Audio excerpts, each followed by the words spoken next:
vibes, bro.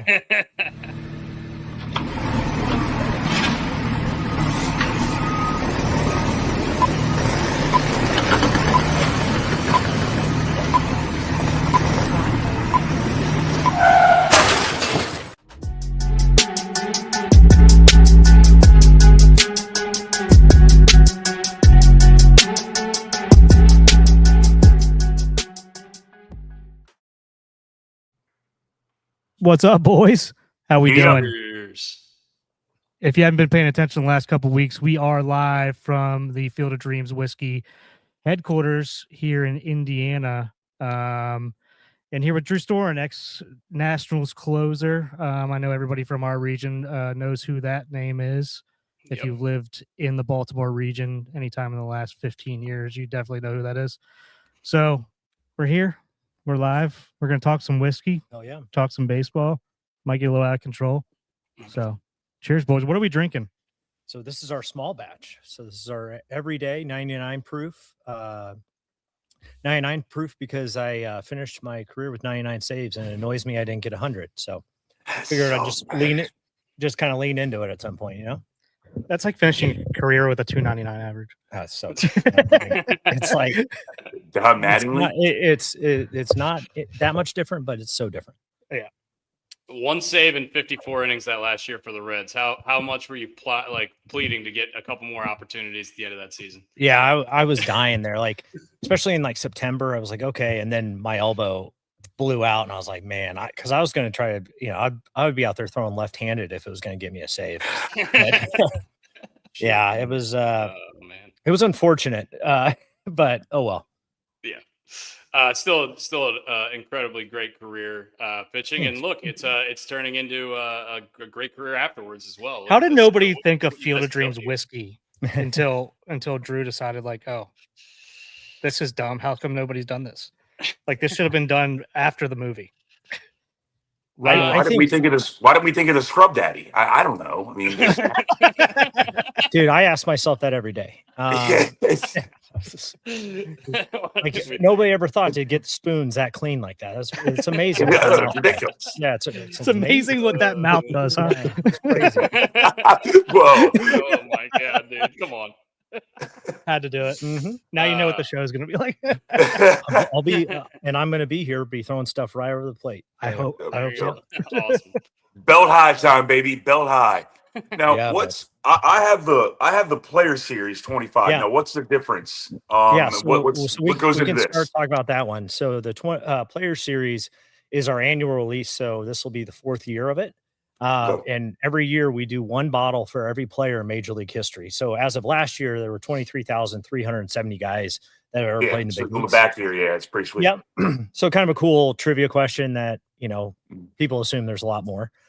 We hand number them, but also randomize them at the case level.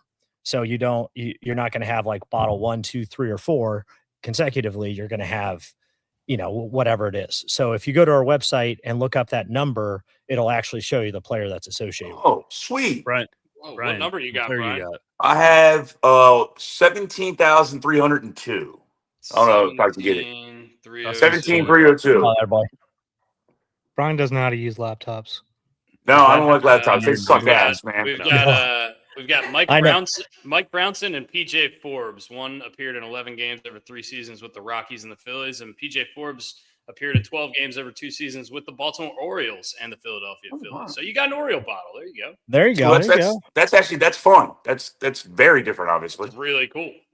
It's funny when there have been times that random numbers have come up that you just can't script. One of them being one of my best friends that's a partner in this with me. We were selling into a store in Southern Indiana, and we were explaining the player bottle thing. So he went over and grabbed a bottle off the shelf, and we're like, yeah. So for example, and we look it up, and it's Rafael Soriano's bottle. And, you know, so ironically, you know, I'm like, great, he's the reason I probably have to start a bourbon company. So it's amazing. Was that the ALDS? Is that what it was? Or CS? NS or one of them. One of them. Yeah. But yeah, I was like, man, you can't script that. Like, and of course the liquor store owner had no idea who he was. I'm like, it was just some guy who took my job. That's just too good.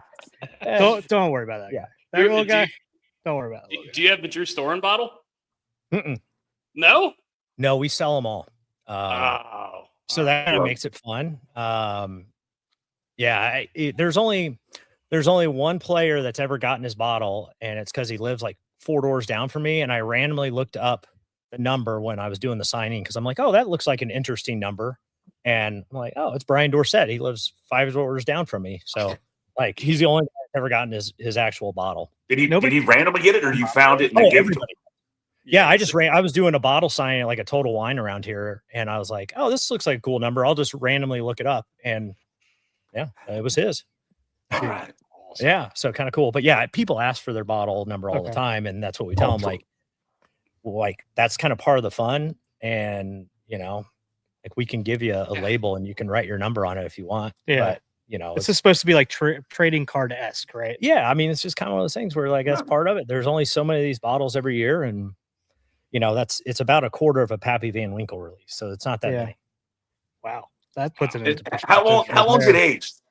How long? So that one's about a 5-year. Okay. So yeah, that one. And then the small batch is like a 3.5 to 4. Okay. It smells young. I mean, I'm a brown water drinker a lot, and it definitely smells young. Yeah. Yeah, yeah. Because like our corn, like I said, we started in 21.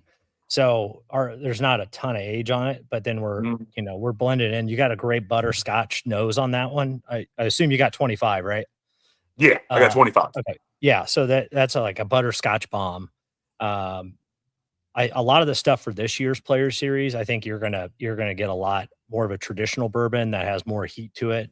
I think we'll probably run it back out at 108 proof, but we've been drinking it at barrel proof, and it's really strong too. So it's kind of a fun thing that we're going to change it every year. 54%. So what? 108 proof. Yeah. Yeah. Do you know why it's 108 proof? No, I do not. I think I'm learning on the fly here. So please. Stitches in a baseball. Okay. Oh, all right. There's a reason. Yeah. So try to have a reason for everything. That would have been my guess. I was like, I might have had that one right. And trivia question. It also worked for that year for Ohtani's homers is alcohol. 54 homers. Oh, shit, yeah. Damn. So we talked about doing a big dumper 120 release. Yeah. Yeah, you got to do that, right? We need large dumper. Idea. We need a large dumper one. So were you super into bourbon when you were younger? Like when you were playing, did you get into it? What happened? How did you get into this, I guess? I really got into bourbon around 11 or 12. I think really my first. Yeah, no. Years old or yeah. Man, that was a Pennsylvania accent right there. I was really first. Did you hear that? Years old? Yeah, it was a question. I was first to market on it. No, I got into bourbon probably 2 or 3 years into my career. So I've been like 2013, 2014. So before everything really blew up, went to a really cool bourbon bar in San Francisco. And the owner of the bar, who's like a world-renowned architect, came up because they had Pappy Van Winkle flights at the time for like $100. So like we had to go to this place. Holy shit. And he comes up and he's like, hey, you guys got good taste. I own the place. Like, cool. We're like, hey, what would be your best one on the wall here? And he's like, AHR 16. I'm like, sweet, let's get around. He's like, oh, it's really expensive. I'm like, don't care. And he goes, well, let me see if I even want to sell it to you. And then which I mean, dude, hook, line, and sinker, bro. I mean, like, fine, I'll buy you a drink of it. Go fuck yourself. Yeah, dude. I have to have it now. And so I drink it, and it's absolutely incredible. And so Google it, and there's a book called The Best Bourbon You'll Never Taste. And so I read that book on the flight home, and from there just started collecting the rarest stories you could find. And what kind of bourbon was it? AHR 16. So actually, Pennsylvania roots. Original Michter's distillery in Pennsylvania is where those barrels were liquidated from. Huh. Yeah. I didn't know Michter's came from Pennsylvania. The original. Yeah. So that's the new Michter's, I believe, a trade. Right? They took their trademark. Yeah. But it was. I didn't know that. So the irony, like the same mash bill that put them out of business created the best bourbon ever. That's super interesting. And so, like, yeah, this is why I love bourbon. Well, that's exactly it's shit like that where I was like, okay, Whiskey, this is really cool, man. So it got super deep into it. Like I've got pappies that were from Italy, like I mean, you name it. Some crazy unicorn. I probably overpaid for it, but it was kind of a fun pissing contest, like coming back from a road trip and like who's got the best bottle waiting for them. You know, it doesn't hurt when you're playing a kid's game and have some disposable income to play with. Yeah.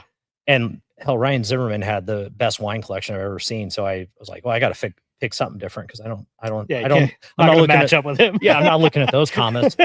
So I can't win that battle. No, so I kind of fell in love with the story, and I was a product design major in college. So just had the dream of always designing cool shit. And 2018 was on a road trip with my best friend from here in Indy, going to a WWE pay-per-view while I was rehabbing my Tommy John, and we were just bullshitting like, hey dude, we've been buying all these stories in bourbon, like if we were doing one, what would it be? And it kind of just popped out and we're like, oh my God, okay. And then it was situations like this of just having drinks and talking to people and just waiting for somebody to tell me why it wouldn't work. Outside It's of the always obvious, how it works out. I mean, it's like you get a couple pops in it, and all of a sudden it's like, let's all go to Egypt and everyone bring a dish. You know, it's like, yeah. Like, hey, you know, like fuck it, let's try it. You know, Yeah. Mm-hmm. Who would you say would go toe to toe with you with bourbon in the clubhouse? You said you guys were all well, not all of you, but a couple of the guys were getting into the brown liquor a little bit. Yeah. I don't know. Like, so once I got traded, I guess it really got crazy. Okay. At first, I was getting guys hooked into it, but Tanner Rourke, I know has he was one of the guys I got into. Aaron Barrett, and then but apparently it caught on a little bit after I left. So, well, yeah, I caught on everywhere apparently. Yeah, but there's, like I said, I got some crazy bottles. Like one off season, Andy and I, my buddy, we went down to Kentucky and went to every liquor store, just trying to find somebody that was connected, you know, in that, because at that time it wasn't about money. It was about who you knew, which I loved. Right. Mm-hmm. Like, and so, you know, finally we go to some strip mall liquor store and out on the sidewalk is some guy hitting a lung rocket and they're like, go talk to this guy. And the rest is history. Old Leroy's over there ripping a dart. Yeah, dude. Just pumping a road flare over there. Like, and the cool thing is, so like I knew I got super deep into collecting because one of the bottles I have is one of a handful in the country, and one of the other guys that had that bottle was the owner of that bourbon bar that I went to originally. So that's when I was like, oh, okay, if he had, you know, like I'm in that circle now. So then, yeah, apparently I just decided to triple down and start my own company. What's your like nectar of the gods? Like you get one bourbon gun to your head, last drink you'll have. Yeah, yes. Yeah, of course. The AH 16, no question. Okay. Yeah, that there is nothing like it. What about Hirsch, right? Is that so Hirsch is a trademark remake. It is? Yes. Okay. So I don't know a ton about Hirsch. I've seen it. Yeah, I've so you can it, see but I don't know you can see Hirsch. Yeah. But AH and so like there I think 4 or 5 different releases of AH Hirsch. So like the original is a blue wax. So the reason we have the blue wax top on our player series, our first release, is because of the AH Hirsch. And then it goes to gold wax, gold foil, and then there's a humidor release, and that was like the last 1,000 that came in like a humidor, all different packaging. Yeah. So kind of fascinating. What's a humidor release? I've never heard that. It literally just came in a humidor, like it's in cedar. Yeah, I mean it was in like a nice yeah. Oh, it was beautiful. Holy shit. Okay. Yeah. Yeah, I was gonna say I've never heard of this Hirsch bourbon. I'm not as familiar with bourbons as the guys on the couch with you, but that price tag looks. Don't lump me into that. I didn't. Luckily, didn't pay those. I didn't pay those tags. So yeah. What? Go around the room. What's your brown water, boys? What's your favorite? I mean, that's a tough question, man. You had a good bottle of Bland's when I was out there. Yeah, but I Like- mean that's never gonna. That's like that's the It was a cop out answer, right? I mean, It's honestly, funny. I enjoy Weller more than Bland's. Like, Yeah, and I I'm a enjoy- I Weller enjoy 12 Eagle year Rare. guy. Weller I 12. like Eagle Rail better. I like a lot of that stuff, but I mean, there's a lot of stuff that I just haven't tried yet. So I mean, my favorite everyday drinker right now is probably Russell's 10, Okay. and I got really into oh shit, what's the one in Louisville that I'm blanking on? The Prohibition Rabbit style. hole. No, the Prohibition style one. Not Angel's Envy, not Michter's, the one that Old was next Forester. to the Old Forester. I got real into Old Oh, yeah. Forester Prohibition style. Yeah, Old Forester birthday for a is while. really. It depends on which And one I- you get, but Old And Forester I've had a birthday. couple of those. I wouldn't say that's like my end all be all, but I mean it was good. Yeah. I I mean, mean, Weller 12 years is my nectar. That's my favorite. Just it hits Yeah. my palate the best. But I mean, everyone's got their own. To each their own, right? So Well, we're gonna all start becoming Big Field of Dreams whiskey guys here. That's right. All yeah. all that is noise now. You know, Yeah. it's just I mean, new journey. to be fair, like a lot of the thought that goes into your guys' bottles and process and everything about it is just I feel like it's head and shoulders better than a lot of and now that like the trading card industry is starting to yeah, take off, already is taking off again. I think this is like a perfect play to Like, Yeah, yeah, I got and that's kind at the of same where time. it's the same consumer and the same concept, right? You're gonna get the kids once they turn 21. Now they're gonna start getting into the Field of Dreams. Yeah. That's right. That's right. Got to get them I early, got baby. Yeah. Okay. Yeah, Hook that's 'em kind early. of so that like to the trading card point, like what we're drinking small batch. What we've done underneath is hide. So we hide like we have 40 and counting legends of the game. Let's see if I can kind of see the different tops. Obviously, you can't see them. yeah. So Those are all the different tops that are on top of the small batch. and so it's hidden under a foil capsule, so you don't know who you get, and then you pop it open. So this one's stand usual. So we say Hall of Famers or Hall of Fame stories. So you got everything from Johnny Bench to I just realized I wasn't even talking to the mic there. Was I airballing that whole? No, you're no, we good. heard You're you. still Oh, there. sweet. You were there. You're just lower for a minute. Yeah, that's fine. You're Yeah, we got a Hall of Famers, Hall of Fame stories. So it's Johnny Bench, Doc Ellis in there, like kind of cool. Like we're Jay Buhner is like one of my selfish ones that are just like kind of the folk legends that are like, oh, cool. Dude, I love JP. Yeah, and then there's some like hidden stories in there. There's Larry Yount is in there, so obviously people know his brother Robin, but they don't Mhm. necessarily know his story. Larry got to the big leagues as a pitcher and blew out in his debut and never got back. Okay. I never heard that So one. I played with his son at Stanford, and yeah, so kind of a crazy story. Also, side note, did you guys know that he went to Stanford? So Just so you guys know, not an idiot here. Yeah, Not an that's idiot. how you know because I had to bring it in and tell you guys. Well, so, I know he's ready for us to be like bullshitting, but I had in all seriousness, I had no idea he went to Stanford until like I looked up. I mean, obviously, we all knew who Drew Storen was because we watched him. We're from, if you're from the BW or DMV area, you know who he is, right? But I had no idea he went to Stanford. Had no fucking idea. To be honest with you, had no idea. You don't remember those 2 straight first team All Pac-10 finishes for him? You don't remember that? Come on. yeah, you weren't tracking the Pac-10. No, but I mean, God, I feel like I know where a lot of guys went to college if they did go to college. And especially like is Stanford in the SEC now? I don't know. These conferences have changed. So I think they're in. I think it's in the Atlantic Coast Conference. Yeah, yeah. But Did like they rename it? Hopefully they renamed it like All Coast Conference, right?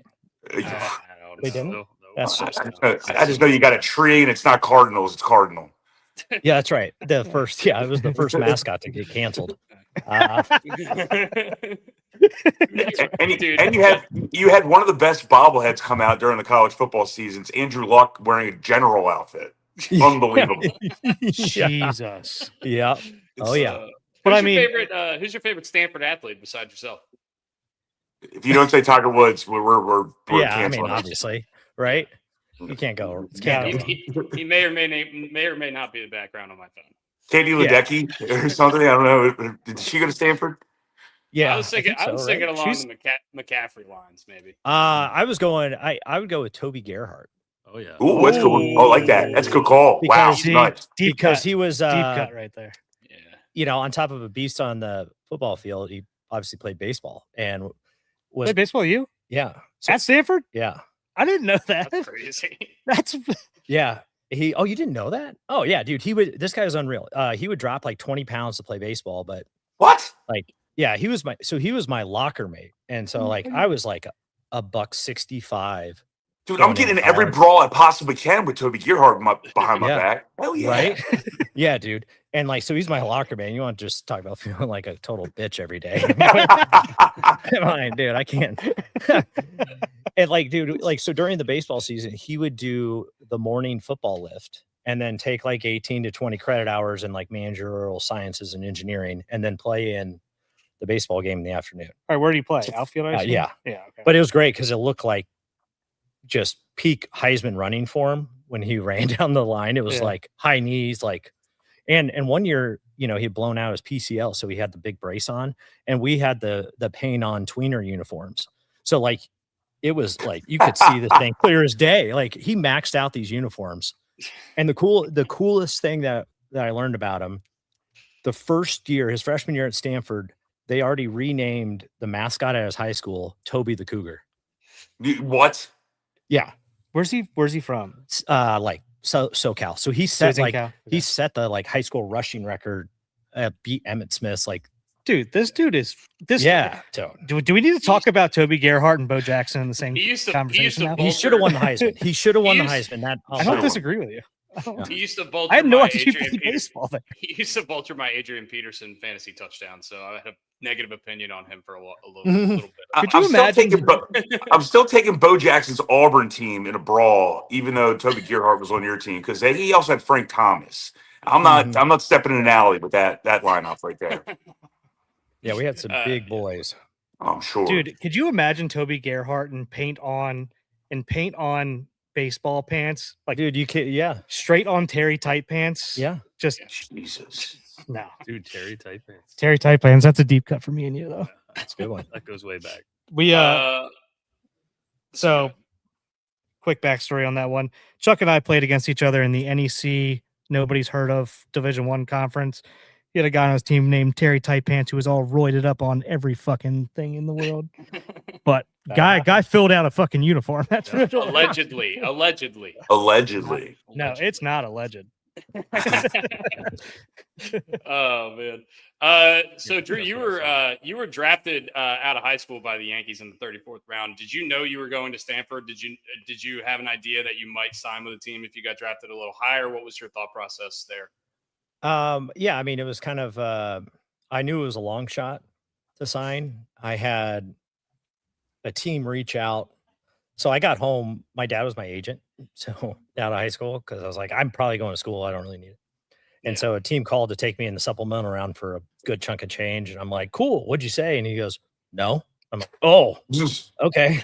I'm like, thanks for the consult. Yeah. I was like, okay, well, that's fine. Well, and it was one of those things. I was a draft eligible sophomore. So I knew that I didn't have to go for 3 years. So I was like playing with house money, and like, you know, the Yankees made a good run that it was obviously out of slot kind of money, but I knew I wanted to be able to play baseball for house money versus like as a job, and I could go out there and blow my arm out and figure out what I wanted to do. And I always had a passion for the design stuff, and that's why whatever school I looked at had to have a product design or industrial design major in it. How did you become a draft eligible sophomore? Did you redshirt or something, or? Oh yeah, I was like first to market on the reclassing. So I was a tiny kid. Oh, okay. Yeah, so I was like 4'10" and 80 pounds as a 12-year-old, but I could play. And so, yeah, went with the red shirt early on, and it was mainly for basketball, but I don't really know where that growth spurt went, I guess. So that didn't really work out. Yeah, I'm still waiting on that too. Yeah. Pretty loaded draft class when you end up getting taken in 2009, by the way. Well, that's what I was going to say. I was going to say, this is why I was so kind of caught off guard that he, like, because a lot of us, like between the three of us, and we know where guys usually went to college if they did go to college, and especially if they came out of Strasburg's class, especially if they went number 10 in Strasburg's class. Well, that's the beauty, is because everybody was talking about him. You got the lay in the weeds, didn't you? Baby, I got to snipe my way through, just crawl. Yeah, just kind of snuck my way up there before him. Strasburg, Zach Wheeler, Shelby Miller, Mike Trout, Kyle Wheeler Gibby, was there too. James Paxton, Brad Boxberger. A lot of good names in the first couple rounds here. Fan of the show. Eric Klein was drafted that year. Oh, yeah, he was. Yeah. And then what, the 38th round, I think? 34th round. Orioles took Matt Hobgood. Oh, yeah. We took a guy with braces. That was cool. Who'd we take? Matt Hobgood. The pick Zach Wheeler. Wow. Yeah. Worked out well. Yeah. It was funny because that was the first year that it was on TV, the draft. And so they wanted people to come out. Go? No. Yeah. They're like, tropical so location. they want people to go out for this thing. And I'm like, I'm not flying out there to get Brady Quinn, because like in the first televised. Yeah, like hell no. And so I think there was only one guy. So there's one guy there, and we're like, oh, check out this high school nerd, like, oh, he went out, it was Mike Trout. It's like, oh, the one high school guy went because he lives out there. Like, oh, it makes sense. And then it's like, oh, this freaking Mike Trout. Yeah. Who's that guy? Yeah, but yeah, the same thing. I told my parents, I'm like, hey, let's not have a bunch of people at the house. Like, we don't need, like, let's not make it more difficult than it needs to be, right? And what do you know? There's 40 people at the house, and I'm just praying to God that anybody takes me, because nobody wants that uncomfortable. So hey, tomorrow will be better. Yeah. You know what that should Sanders? Yeah, it was cool though, because I honestly didn't know that they were taking me until Bud Selig said it. Oh, that's cool. You didn't get a call. So they don't call you beforehand or anything like that. Well, my agent told me beforehand, as long as Mike Minor was off the board, then they would probably take me. And so then I knew if Zach Wheeler was picked by the Giants at the time. But your agent, your dad? No, my agent. I upgraded. I upgraded. I grew up. It was great. It's amazing once you leave the state, what happens. So what I knew that so Wheeler goes to the Giants, so then I knew Atlanta would take the lefty from Georgia, and so then I'm like, okay, this is lining up pretty nice. But yeah, until he said it, I didn't. That's crazy. I figured, it's got to be like, cool. How many thoughts are running through your head? Like, if the Reds don't take, if they don't take you there, like how many spots could I potentially fall? Like I'm sure that's got to be like super stressful sitting that. Well, waiting. So like the kind of the way it was set up too, it was weird because the 10 through 20 teams, I weren't a fit. So it was all the teams in the late first round that like I could have really slid in a good situation and like been quick up to the bullpen.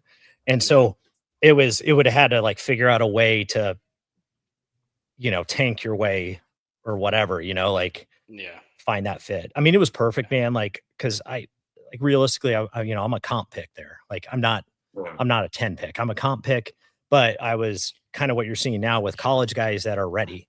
I'm a bullpen guy. Like it made sense. Like that was kind of my goal. I signed under slot for that reason, because I wanted to get to the big leagues quick so I could become a Super 2 and kind of make up for that in the end. What kind of phone did you have? Flip phone? Sure. Dude, no, I was rocking a Trio. Yeah, baby. Yeah, there you go. Yes. That was can you plug it? Keyboard? Yeah, dude. I was a Trio guy. I was always a big. Which one's the Trio? I'm blanking on it. Was like I don't know, the eBay version of a BlackBerry. I know exactly what it is. At least it wasn't a sidekick. You weren't a sidekick guy. Oh yeah. No. Yeah. I remember this. Wasn't a Razor guy. I wanted, plug it in. Other side. Yes. My wife's as good at technology as Brian is. You did get through the minors, like you said, quickly, incredibly quickly. Got to the Nats in just a year, right? Yeah.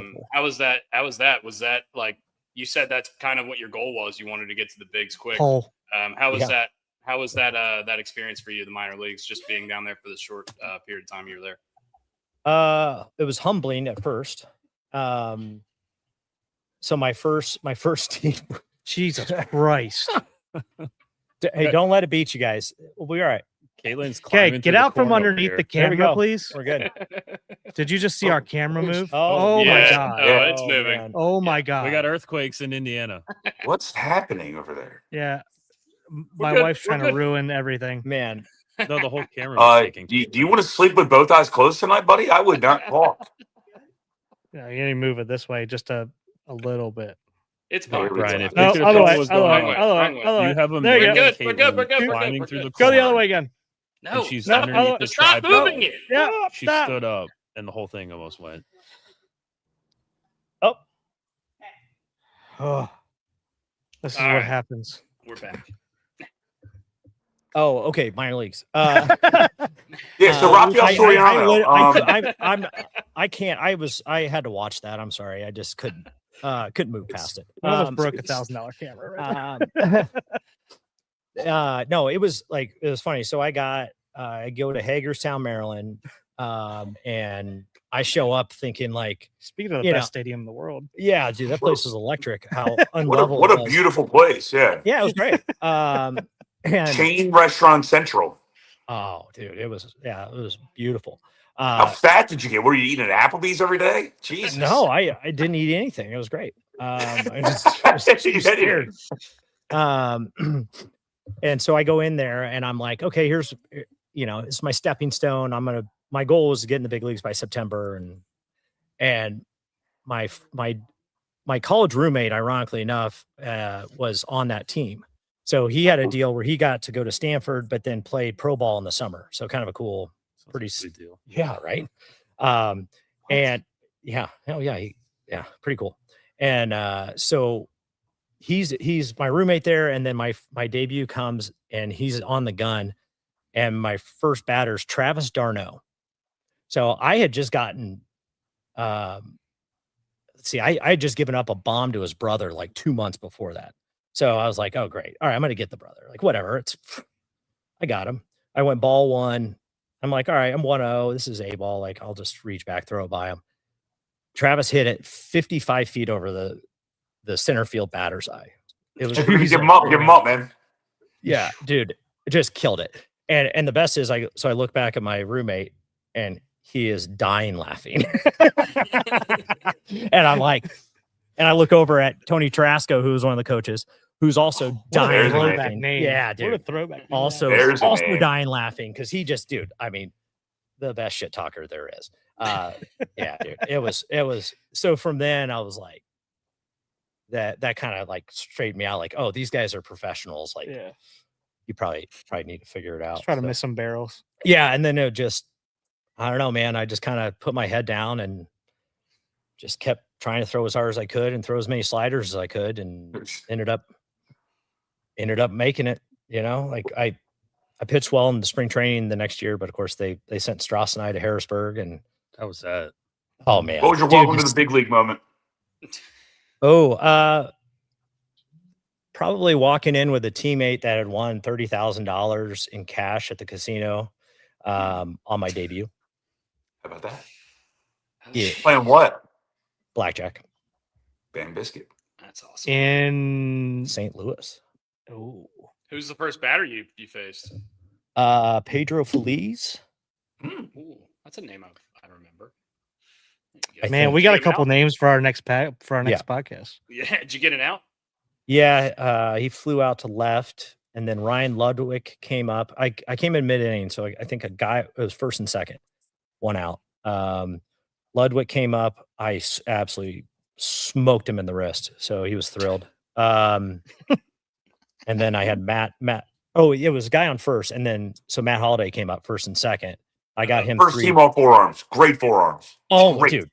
Every time I faced him, it reminded me of was it Rookie of the Year where the guy's just grinding the sawdust. dude. Like, It's dude, Hato. Yeah. right? It was massive. And so I'm like, dude. So I got him like 3-2, and thank God I struck him out because I would have had peak Pujols bases loaded. So I was like, I got lucky there. But that's St. Louis Pujos. 2010 Pujols is not a guy you wanted to face. That's a walk in the park, man. It's all good. I faced him that August and threw him 5 straight sliders. didn't even. I wasn't about to even try. Why did you drum him in the wrist? Well, so the irony was so then I went back out after that for the next inning. Matt Holliday was hitting behind him, and we had gotten into a little bit of a tussle with the Cardinals before over something stupid, and I let a 2-seamer go accidentally and kind of went right behind his head, and he kind of took a step out towards me, and I was really hoping for Adam Dunn to make a quick move to help save me. You had Big Country. Yeah, Big Country coming at you. Yeah, was Lance Bergman on that team too? That's I think there had to be an LaRoche on the 2010 Nats, right? Was there a LaRoche? No, Roche was after. Okay. Yeah. Dunner was some protection though. Oh yeah. But yeah, Big Country. Oh, you get Pudge? Yeah, Pudge. I got to throw. I got to throw the last pitch he ever caught. Actually. No, what? That's a great. That's awesome. That's a great one to have. And it's also that was the last pitch thrown at Joe Robbie's Land Shark or whatever it was named at the old stadium. Yeah, at the same time. Wow. Shit. Man, this team has a lot of names on it. The ageless wonder, Livan Hernandez, I see. Wilson Ramos had a couple interesting off seasons. Zimmerman, Willingham, Niger Morgan. Wow. That's a lot of Niger Morgan. I forgot about Niger. So remember I said the Cardinals were red-assed over something stupid that happened? Yeah. Niger. I think he threw a random elbow or something, but but it was great because Tony La Russa after the game, because he came out and wanted me to get thrown out. And so SportsCenter led off that night saying that I should not be in the big leagues if I didn't do that on purpose. Should just rolled him a beer. You'd been fine. Jesus Christ. Okay. Oh, man. And what am I worried about? We can't get that far on this one. Yeah. maybe when Drew's not on this one. Yeah. I always laughed at that because I was like, all right. It was an accident and I did stick around. So all right. Turn yeah, I mean, when you buzz the tower, though, that's always the big thing, right? I mean, it was behind him, but at the same time, at that time, at that time, I was just hemorrhoiding the ball to home and just throwing the absolute shit out of it. So, fair enough. And every time I went into a game, my first pitch, that's why I always went first pitch slider on guys, because my first pitch was an arm side up fastball miss. And I would have the catcher park in the other batter's box, and I still would miss arm side up. So I just said, fuck it, let's throw sliders. Yeah. Yeah. I like that. Well, shit, man. You threw. Which one did you give us on this one? Oh, this back is to bourbon for a second. Yeah, back to whiskey for a second. Sure. Back to brown. This is All Star. So this is the largest blend of whiskey in the history of whiskey. So it's 51% of our juice, and then we went to every major league market and got a barrel from them. So Baltimore, we got Sagamore, Old Potrero out of San Fran. We got Jay Rieger. We got some really cool. Who's your PA one? Dad's Hat. Dad's Hat. Do you know Dad's Hat? Dad's Hat. We were looking up. My wife. He's a PA guy. Yeah, and then what's the other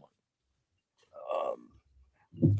Dude, that had to take forever to go to all 30. Jeez. Well, there's a lot of emails.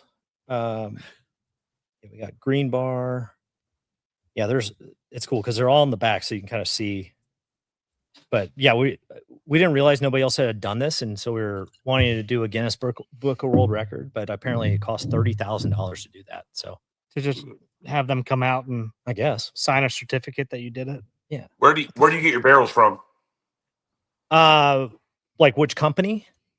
Yeah, who makes your barrels, basically? I know Jameson's big on the Jack Daniels barrels. Oh, yeah. So we just go through Bardstown, and I know we've used ISC barrels in the past. There's Black Swan is some of the cool specialty barrels. But yeah, all our new fills now are just going through Bardstown. Okay. And Bardstown is doing, I feel like they do so much now. Yeah, dude. That place is so cool, man. Yeah. Yeah, it's a really big time operation, man. Do you sell barrels to establishments?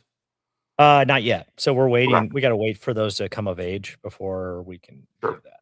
So once we do, I can't wait. Yeah, you might have a guy over there that's looking Mm-hmm.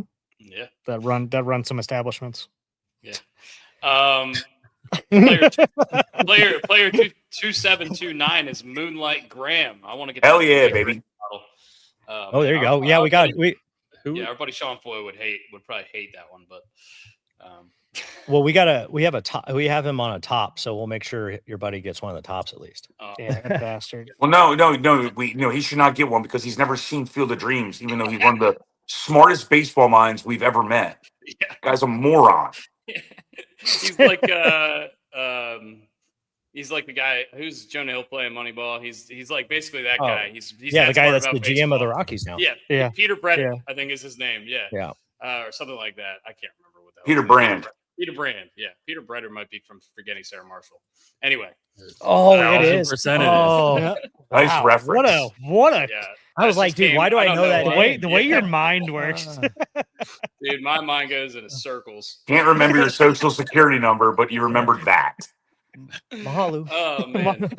I assume one of the defining achievements of your career was throwing an immaculate inning against our beloved Baltimore Orioles.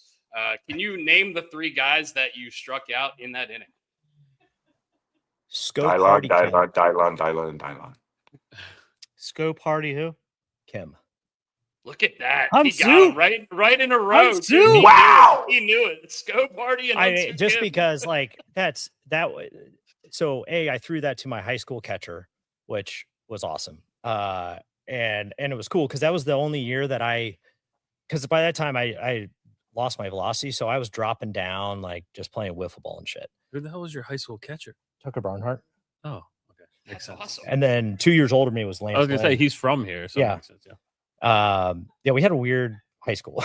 Yeah. Weird high school, but we just have a bunch of major leaguers. and then Yeah. Gordon Hayward. We just all ended up on the Reds. Yeah. Yeah, right. But yeah, no, it was cool. Like, so it was fun because I always that was the first year I dropped down and like I made Tuck call it when to drop down and all that. But it's funny, like on the highlight when I high five him, I'm like, now I can retire, and I pretty much did after that. Like, but it was funny because I had actually never heard of an immaculate inning until I got to the big leagues, and then we were talking about it came up one day in the bullpen in DC. And that day I went in and I was a pitch away from it and obviously didn't do it. Yeah. So then it was always in my head. And so once I got the first 2 punches that night, I mean, it was a mop up game. Nobody was paying attention. And, but I was like, I got 2 outs. I'm like, don't fuck this up. Yeah. You know what? If they hit it, just make sure it's a strike. And the other thing I'm really proud of too, it was the same ball the whole time. Yeah. There was no foul balls, nothing. That's so awesome. Literally imagine. That's awesome. Only 118 times in the history of baseball. First But now happening it's in gonna do that. 1889. That number's taken off though, because I was like number 80, Yeah. and The like most now with yeah. all the most- Nintendo shit guys have now, and The most recent it's- guy to do it was Mason Miller, and he throws frisbees. So, oh, dude, that guy's gonna have 50 of them before Yeah. he's done. That guy's that. Between that, but also we need to get more into. Dustin knows where I'm going with this. Lance Lynn. Dusty knows how I feel about Lance Lynn. Brooks is the biggest Lance Lynn fan in the world. I remember there was a free agency maybe like a little less than a decade ago. There was the top 2 pitchers in free agency were Alex Cobb and Lance Lynn. We ended up signing Alex Cobb to the Orioles, and Brooks was so disappointed. I was beating the drum. I was beating the drum for Lance Lynn. He wanted Lance And he- so bad, and then he went to the White Sox and just dominated alongside Giolito for a few years. Oh, dude, Lance is the man. I hate to say I told you so, but I keep telling you so. Yeah, Keep telling you so. Alex Cobb's still kind of doing it too, by the way. yeah, Just saying. Yeah, he's still yeah. But trucking you don't along. get that. You don't get the electricity. Yeah. I mean, You just don't get the just You don't straight got throwing degradation of hitters. that 85% Lance provides. fastball is right down the middle and saying you Yeah. can't fucking hit this kind of shit. See, That's what that's the reason why I love Lance Lynn so much is because he reminded the way that I pitched reminded me of how he pitched. We were just very much like, all right, good well, stuff you didn't. he was much better than I was. But I was like, all right, I'm not going to walk you. I'm just going to, if you hit a fucking solo bomb, whatever, then give me the ball back and let's fucking keep pitching. Like he was just a bulldog. He did pitch like he was double parked. He would get the ball and go. That's how I pitched. He threw 169 pitches in a game in high school. So That's he went Wow. 10 innings. that's dude. dog. So the fact that That's he dog. like, I think he threw like 140 in a major league. oh yeah, like guaranteed. Like yeah, it was funny because like it was my sophomore year, his senior year, we were 35-0 because he would pitch the first game, I'd play first, and then we would just switch. But it was great because I was a skinny little kid, so they're like, "Oh, great, we got this guy now." And then it's like, "Oh, never mind." But Lance was funny too because he couldn't hit worth of shit in the big leagues, but in high school, hit some of the furthest balls I've ever seen, and like was not afraid to let the pitcher know about it because because he was the same size now as he was in high school. So like, what are you going to do about it? And so I remember we were in semi-state. He hit a ball in South Bend, and it's a minor league stadium. He hit it on the back side of this church, and he hits it, and you hear him just go, "Oh!" at the plate, just a whole like belly laugh after he hit it,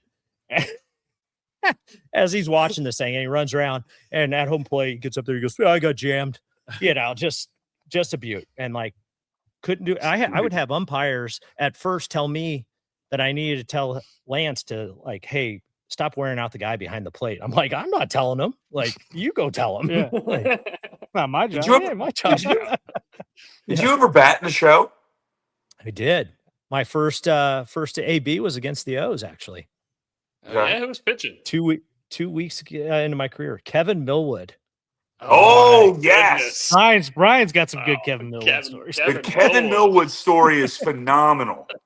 He goes to Nacho Mama's, an You do establishment. kind of look like Kevin Millwood. An establishment This here is in a Baltimore. reenactment right here. You're staring him down. He's an innings eater. He's at the twilight of his career, so winter of his life in terms of baseball. He comes in and he's got Zach Britton, Brian Mattis, a bunch of the young guns all sitting at a table, and they're all trying to split a check. He walks up to our buddy Delaware Dave with a knot of cash. Goes, "I need a triple vodka soda. I'm trying to get laid tonight by my wife, and don't let any of these idiots pay, these rookies." And just throws like $200, $300 down and walks away. That's Awesome. it. Yeah. That's what you want. That's pro ball exactly player. what you're. Yeah, dude. It's, I mean, that's a leader. I don't know what you leader. meant by the twilight of his career. When I got a hit off of him, that was And you got a hit. Brian Millwood. I'm many hits looking do at you it. have? I'm looking at your career stats. You went 1 for 2 in your first season, and then you had your only other at bat in your last season, which is interesting. Yeah. You never had an AB in between. Tell me you tried to steal a I base. guess Tell me once you get sucked into closer, I guess it's kind of hard to get. Yeah. I wanted to. I actually, when I got on first, I did the old like point out, like out here, like I was like but the best part is, so I'm a switch hitter. I grew up as a switch hitter. My dad made me switch hit from when I was in diapers. So when they tell me I'm going to get hit, they give me the right-handed flap helmet, and they're like, "You're hit." I'm like, "Cool. I'm going to hit left-handed." They're like, "No, you're not." They're like, "We're going to protect this investment right here." Yeah. And I said, Yeah. "It's actually more dangerous for me to hit same on same because I've never done that before." Okay. And they're like, "Well, you're not going to swing." I'm like, fuck yeah, I am. Yeah. I'm like, dude, like my dad has thrown me enough batting practice throughout the years. I'm not going to go up there and be a statue. I hit my freshman fall at Stanford. So like, I'm a believer, right? I'm stubborn and think I can still do it. And so they're like, "No, you're hitting right-handed." So I'm like, "All right, hey, bat boy, give me your helmet." So I wore the double flap bat boy helmet. Nice. And took John Lannon's bat. And then I watched the first pitch because I remember like stepping in there and just being like, "Oh my God, I'm facing a man." Like I've never I'd faced a kid in college. Kid, yeah. And Millwood's a big boy. He's broad. Yeah, and it's not like he was young, right? And Yeah. I'm like, this is a man. And like every time I faced a man, he was throwing batting practice. And so then I took the first one, and then I G-hacked the second one, man. I went leg kick and I fouled it off. Sean Casey leg kick. Dude, it was like probably a weird Adam LaRoche meets Zimmerman kind of thing. Like just pretty undecided. So then I decided to just go full foot down, kind of more of like the Jim Edmonds play with 2 strikes, and ended up he threw me a 0-2 breaking ball, and I flipped it over the shortstop's head. And you can kind of see on the video because Rugelman's like asking for the ball, like, oh, waving it down, just waving it. Like you can tell he's like, oh God, yeah, just That's awesome. yeah, we got to. And so then, it's like 10. It's not even. It might have been the same homestand. I don't know, but we're playing the Giants, and I get another AB against Guillermo Mota. And gosh, there's a name. If you remember, yeah, you remember he just had Nintendo shit, and looks like he's releasing the ball right in front of your face. So same idea. I statue the first one because I'm like, I'm gonna let him think I'm not even gonna swing, and then I hack the second one, foul it back, like, dude, I'm digging it. Yeah. So then the smart hitter I am, and by that I mean elite, I go, Kevin Millwood went soft 0-2 on me. So Mota's got to go splitter here, right? That's his bread and butter. Tell me he throws Chet Stedman Ched. Just right down the dick. See ya. Right down the dick. Just waved at it like, okay, never mind. Well, at least he didn't to you. But I think he got suspended right after. So I don't think that it counts. True. You always say that. What did it go with that? Next to it. So Look, I don't dude, think your baseball reference page says that you hit 333 for your career. That's right, baby. There you go. We're gonna need that for an immaculate grid one day. Yeah, we are. Drew That's- Storen, Yeah. 333. That's better than Tony Gwynn, I think. I always do K-Rod. K-Rod's 1 for 3 in his career as a batter. So I always, when it says 300 batting average, foreign born or something like that, I always use K-Rod, and it's like 0.01%. Oh, that's good. Because nobody. Man, maybe we do an immaculate grid with Drew to see how we Well, can do. one of our buddies in the group chat sent a tweet out or a screenshot a tweet that said Bartolo Colon swung like 148 times and his helmet fell off like 120 times, That's which is incredible. Yeah. And I'm making up those numbers, but it's something insane. Like 80% of the time, his helmet fell off. Who's in charge of tracking that? Some guy's just watching every Bartolo Colon at bat and just has to ding down every single time. Yeah. Some guy who didn't go to a That's senior the job I prom. I want. know that much.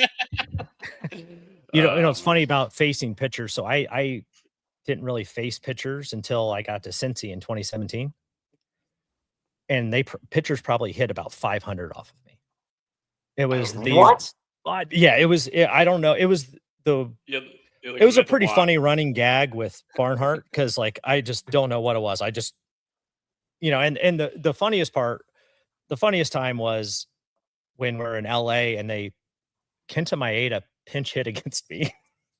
Jesus Christ. And that's not good. yeah, I was like, oh. Or maybe it was. I think it was. No, I think it was a pinch. Whatever.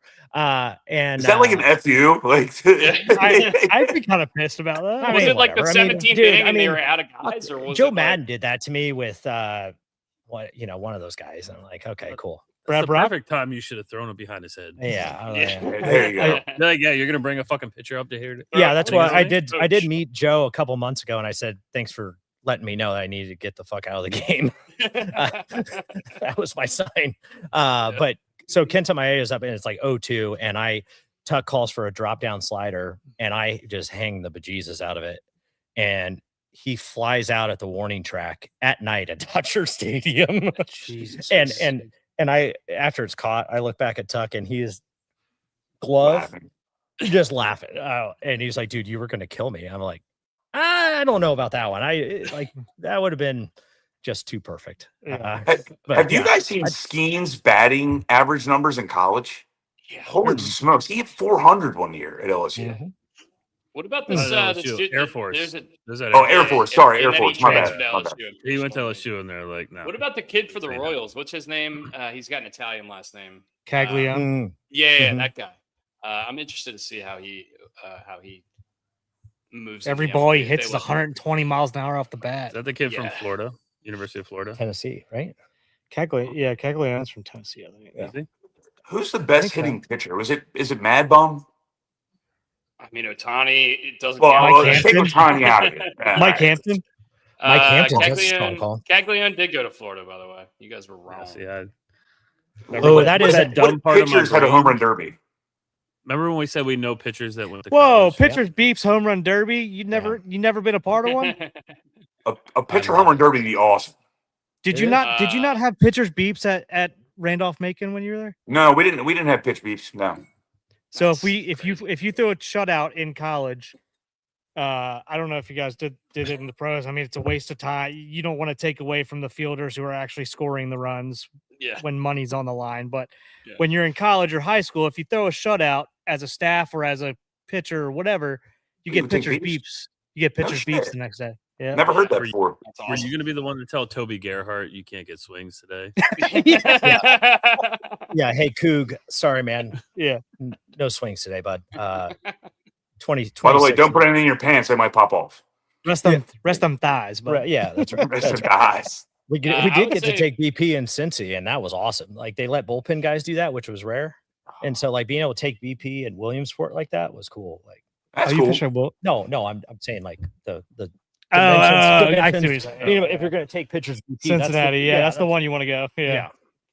I remember CC was pining one year to be in the home run derby. I remember Mad Bum was really good. Greinke was a good hitter. Greinke hit like 250 one year. Greinke's just an unbelievable athlete, man. Like, and then hey, there's a guy named Micah Owings.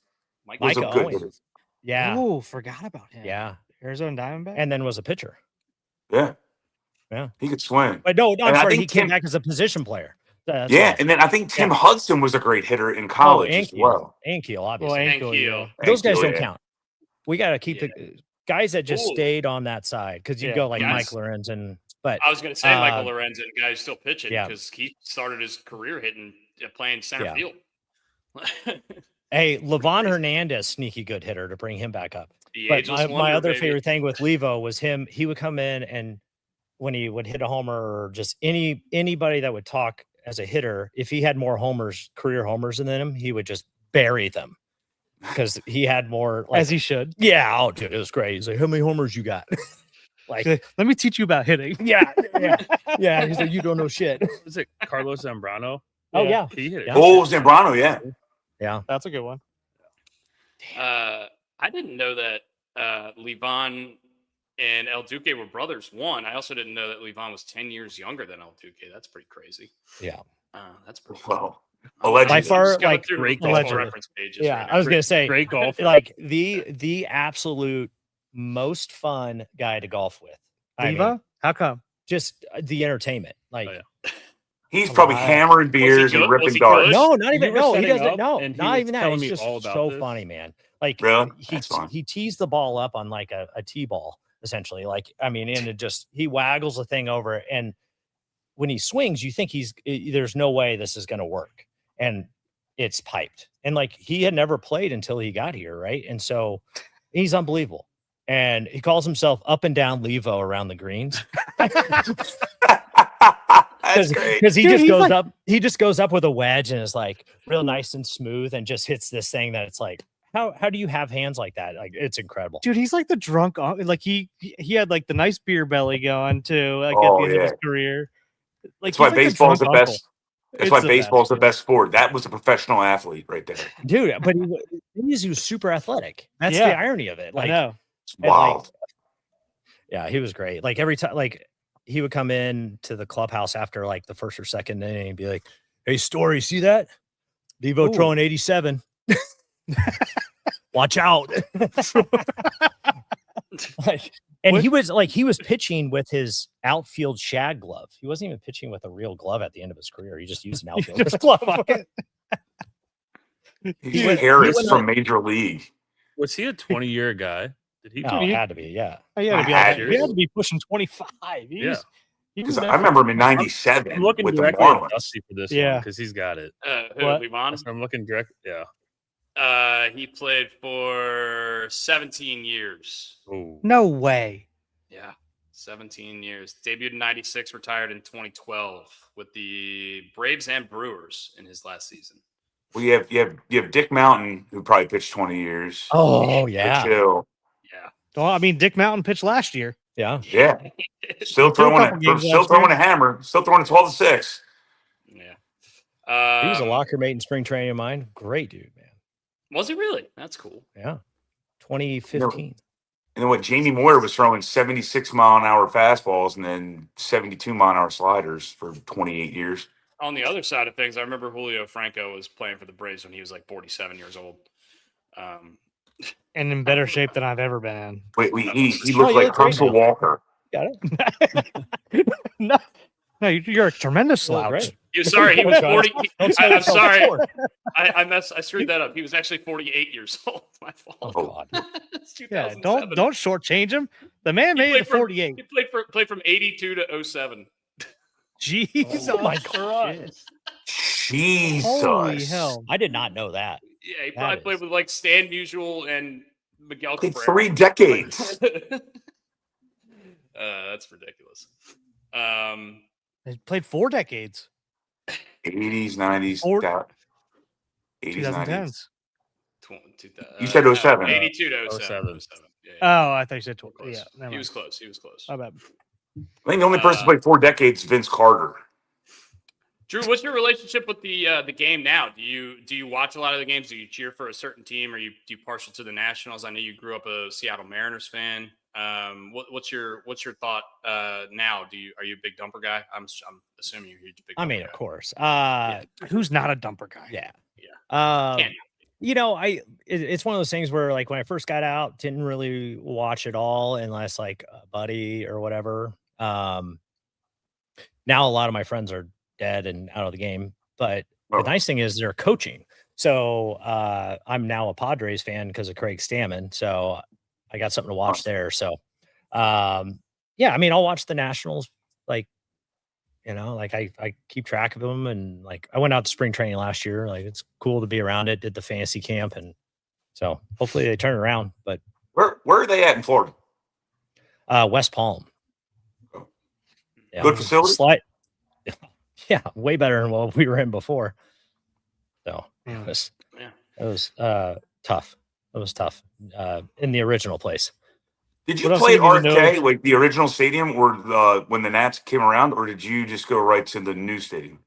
I was right to the new one. So they had been there. They moved in there in 08. So it had been 2010. Yeah. That was the most random spot for that stadium initially, because we were there July 4th weekend. Back when Pirates nothing were was playing. around it. It was right when Worth came. Yeah. And we're sitting there. We're like, all right, is there any bar near here? They're like, no. Out in the parking lot, there was like a wooden structure. Yeah. And they're like, everybody bikes here. There's no bars. We're like, what the fuck kind of baseball is this? Now it's It's blown high up. rises and all kinds of shit around. It was the area called like the bullpen or something, where they have like those trailers or those container ships. Yeah. I watched the Winter Classic from one of those apartment buildings above the stadium. That was awesome. Yeah, remember that? Yeah. The Winter Classic. Gosh, that was awesome. Yeah. Clippard and I tried to watch that from the bullpen, and the NHL wouldn't let that happen. What? Why Yeah. not? I don't know. That'd have been It's pretty my sick. park. This is my park. They let us take a picture after the game in the bullpen. They could have panned out to the bullpen during the game and been like, "Oh, these are the Nationals. They came out to support the Caps." That would have been a cool little thing. I don't know why they said no. Sure, we're full uniform. You know what that means? We weren't good enough.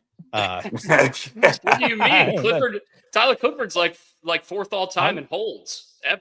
No, you know what Tyler Clippard is, and this has been probably the most interesting thing I've learned in starting this whiskey company. So we bought the data for the player numbers from Baseball Reference, and when we got an email back from the guy, he was like, "Oh, I see Tyler Clippard's on this email." So, I think he'd be interested to see this stat, and it's career batting average against right-handed pitchers against left-handed hitters, minimum of 1,500 at bats. Number That's one, a lot. Tyler Clippard. And then number one in a good way or a bad way? Good way. Lowest in history. Nice. It's righty Tyler against lefty. Clippard, Mariano, like Nolan Ryan. It's like Hall of Famer, and then Tyler Clippard's number one. Clippard. And the guy's like, hopefully your agent knew this. And he's like, he didn't. Did he throw a cutter? Like what was No, his, he was first to market on spin rate. Like he would be 92 middle and guys. So another thing that he leads in is like infield pop-up rates, like highest in history, because I used to talk to you about this, Dusty, a lot. Yeah, because the way he backspins, so like the spin rate on his changeup is the same as the Verlander's fastball. So like his changeup has crazy ride, which is just insane. Remember how I used to always say, like, I don't understand why nobody is hitting Tyler Clippard. He's like, I don't understand how this guy gets out. He's like, I was like, like you said, I was like, he's The- fucking splitting the plate right now. I don't understand how people are not. I'm not going to say we were saying anything different in the bullpen because we're looking at like center cut. I'm like, dude, if I go out or third, I'm getting pumped. So like, what's going on? I just gotta miss barrels, right? Like, dude, like when a little dust up happens, how worthless do you feel running out of the bullpen? Beyond. What am I doing? It's eyewash. I remember every reliever we've had on this podcast, you've asked that question. Yeah, well, absolutely. It's like you're already late to the party, dude. Like, come on. I mean, it's just such eyewash. Yeah. Well, yeah, and then you have. What if he's cold cock another bullpen guy? That'd be cool as hell. Yeah, I mean that's where you just go find somebody and you're like, rabble. The best is when you clear at Camden because whoever the brilliant engineer was come down the stairs. They're right next to downstairs. Well, that's you got to pass a police officer. You got to go into a single file line. All that, yes, all that is, that's fine. I mean, there's someplace, but the walkway, at least it was like big stones, with grout, and when you're wearing metal cleats and trying to get out the gate, like it's a little deflating when you have to start kind of tiptoeing and prancing. You're like, oh, I'm gonna go out there. Hold on. They couldn't even put dressage going down. Mats down. Yeah, dude. You're just like, these big ass stones, and you're like, got metal cleats on. You're like, okay, how has nobody slipped out there on the way into a game? Dude, don't start this. This is what happens for the Orioles this year. All right, don't do this. No, don't do it. I mean, hey, Ubaldo mysteriously turned his ankle in the parking lot. Maybe it was out there in the bullpen. I don't know. Yeah, they wanted to we had another one. We cleared one time, and a rookie led the way. It was a home game, and he didn't know how to open the gate, so we all just log jammed up against the gate. And we're like, get out of the way. It was like a bad Monty Python skit. Just crushed him against. Yeah, we're like, oh. And then we kind of knew it wasn't over, so we might clear again. So we put the security guard down there, and we're like, hey, you got the next one. And so next time don't make us look stupid. Would you? We were already late. Learn how to turn a doorknob. And then he pulls out the little wire across there. He's like, all right, I'll open the gate. I was y'all are tripping in the way. I was in the Batista Odor fight. Oh, really? So that's a great. All right. So can I tell this story? If you want to make an Orioles fan, horny, let's talk about Odor punches Batista. This is a phenomenal story. Odor punches Batista. And our buddy used to be social relations for or whatever, something for the Orioles. And he gets a phone call from Adam Jones. And Bautista and Adam Jones did not like each other. Just period, did not enjoy each other's company. He buys Ruffin Odor a fucking case of Johnny Blue. And he goes, I need you to mail this to Arlington, Texas. And send it to Ruffin Odor for punching Bautista in the face. A case of Johnny Blue, that's like $300 a bottle. That's not a cheap gift. It is a 6-pack. Yeah, just send it to Odor. Send this with love. Yeah. Brooks, we lost camera. What did Caitlin do now? Nothing. I think the camera probably just went on idle or something. Anyway, guys, if you don't know why we're here with 2006 Wendy's Heisman nominee for the state of Indiana. Yeah. Drew Storen. Come on, you're making me blush. If I can go back to the bourbon real quick, how did you contractually come about getting the corn from the field in Dyersville? Yeah. So, I essentially just Googled who owned the movie site. There was an LLC that owned it. And then I fired up a LinkedIn because I never had one before and found somebody that was on the board, and they left their email on their LinkedIn and just sent the guy an email and hoped to God he was a baseball fan. Okay. And I was like, hey, just curious what you do with this corn. And essentially got like a normal email back. And then 5 minutes later was like, wait, are you Drew Storen, the old Nationals guy? And then I was like, hell yes, I am. And then got on the phone with him, ended up talking to the majority owner of it, who put me in touch with Andy Ray, who the Rays have been the farmers of that land forever.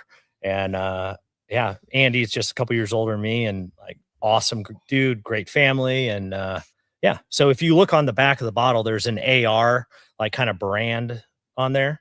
So it says Ray Farms. Yeah, got it. Yeah, got it right here. Yeah. Yeah. So that's what I say, our certificate of authenticity, because I'll have people that are like, I'm from Dyersville. There's no way you're actually using that corn.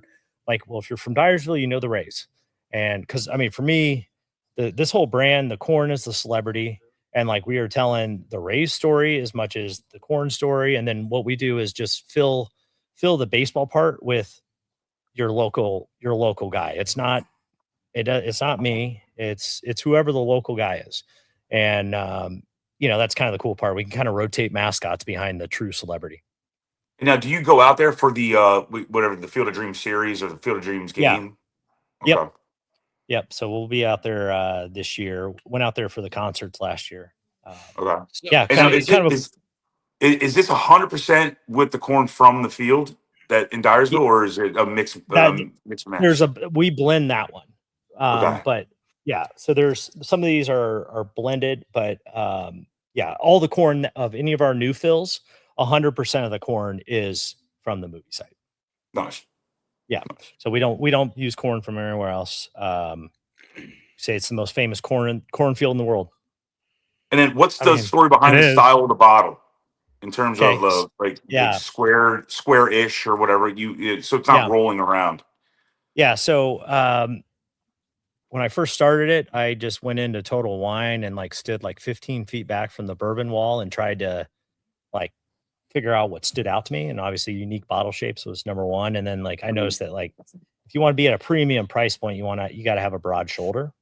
But everybody goes broad shoulder and blocked. So I had the idea of kind of taking the medal from the Cy Young Award and like having that as a bottle. And I actually ended up finding this bottle that had it. And so kind of use that. And then with the small batch bottle, this one, if you kind of think of like the middle, if you think of the middle strip of a baseball where the label is, that's what that is. So like realistically, if you took 2-player series end to end on this, it would look like one of the flaps on a baseball. Do you have trouble selling it to on premise or like bars because of the width or the how wide the bottle is? I would say in general, it isn't like the benefit of showing a premium price point and premium product.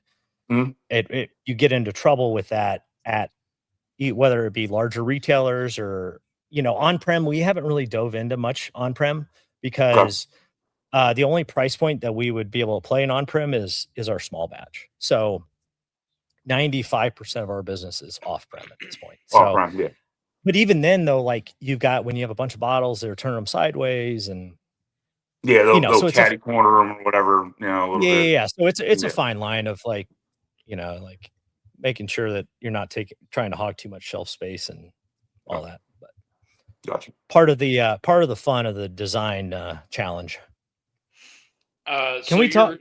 Sorry, before Brooks, just one question. So Brian's bringing the 2025 batch. What's it look like for the 2026 batch? Is that postseason or is that during the season? How does that work? And how does that work also with like the guys who debuted last year? They become a new number, a new bottle, right? They will be a number. So okay, it's whatever it is at the end of the World Series last year. So it'd be, if I'm remembering correct, 23,615. So that only goes up. I mean, this is a big jump. Usually it's only like 255 guys a year. So yeah, kind of tough to scale a company with going up by 250 bottles. So that's why we kind of came out with the small batch, so we can just run that every day and create quite the collection. Yeah. Do you have to have like an official stat, or like the September call-ups, do they still get a number? Yeah, if you are put on a major league roster. So if you got a cup of coffee and never saw a game. So like I was talking about Larry Yount earlier, he's got a number. So it's that's what's cool. You have, a Babe Ruth is 4206. I'm surprised the number is so low. I would think it'd be so much higher. You're right. The easiest trivia question of all time is when you ask people how many career major leaguers. It's unreal. And you would so think that- there's like hundreds of thousands, and there's not. And I'm like, I honestly, I backed into the idea because I was talking to one of the, whiskey industry people before our first release. And I was like, hey, what would be a good, like, outstanding first year? And I go, if you can do 4,000 cases, that'd be good. And I'm like, okay. And I was like doing the math on it. I'm like, it's kind of like that trivia question. I was like, oh, let's just say that. Well, let's do that. And then I'm like, we can just number them. And then people actually cared. I just did it for myself because I was like, oh, this would be cool. Like, just so I have an answer for somebody. And then people got it and fell in love with it. So it's kind of a cool thing that caught on that, like, I'm obsessed with just adding a shit ton of depth to this so that, like, I hopefully have an answer for everything. My mind runs with something. An announcer series would be kick ass. Like a Vince Scully, a Bob Uecker. That's wild. Yeah, I'll do that with the tops too. Yeah, we've talked about. Yeah. Well, just meeting you for the first time today and just talking to you a little bit off set, where your mind goes and thinks and how young this is. It's like to see this 5, 10, 15 years from now. It's going to be awesome to see everything that you guys do.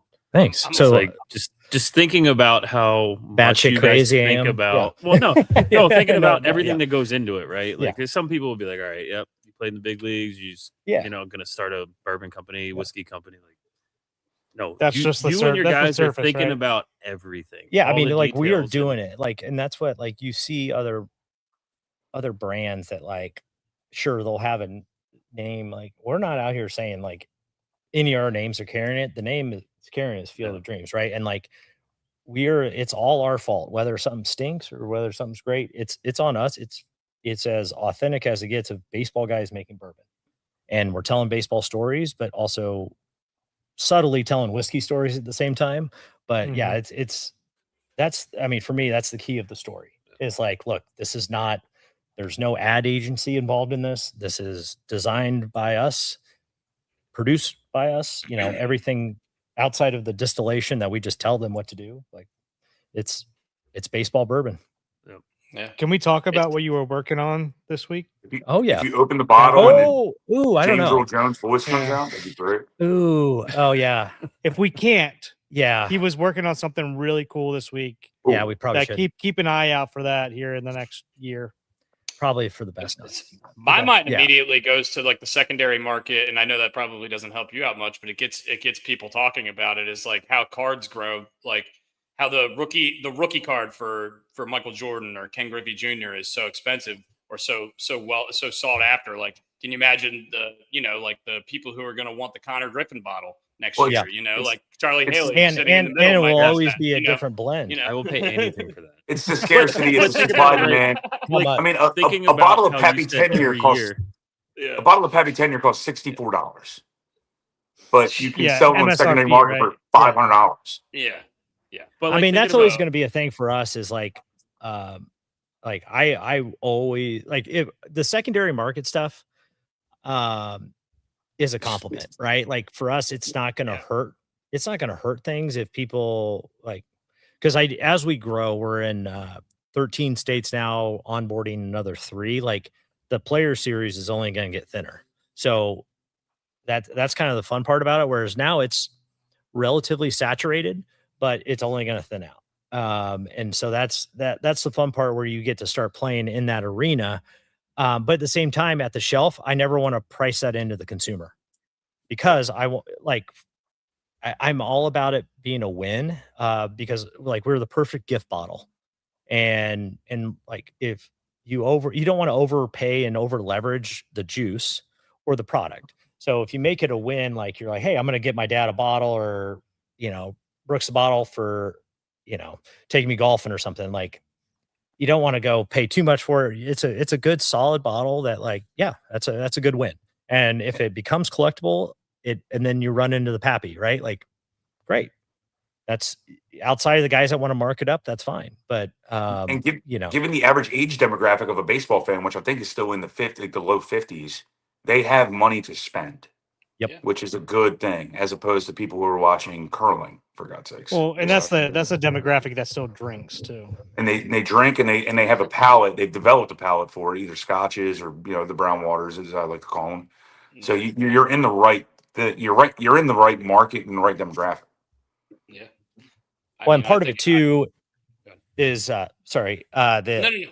we were like our like I said, our main our first target was baseball people, because if we go straight to whiskey people, they're not going to listen, and that's fine, because I wouldn't have listened either. So you need to have brand loyal people on their side to take it to the whiskey people that go, oh, okay, like this is actually good. Yeah, I mean, I see this is not just a gimmick, a bullshit gimmick. Yeah. Like, yeah, and honest opinion, you're too young. I mean, it's too young, right? I mean, you're not getting this 10, and we 12, are doing 14 year absolutely, age. yeah. And for the shit that we have, this is pretty damn good.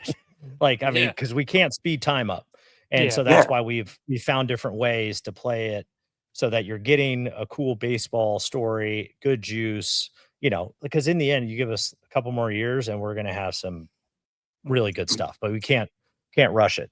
The player number is without a doubt my favorite part of all of this. Yeah, it's really cool. You can just go on the website and type in the player number. It's such a cool little thing.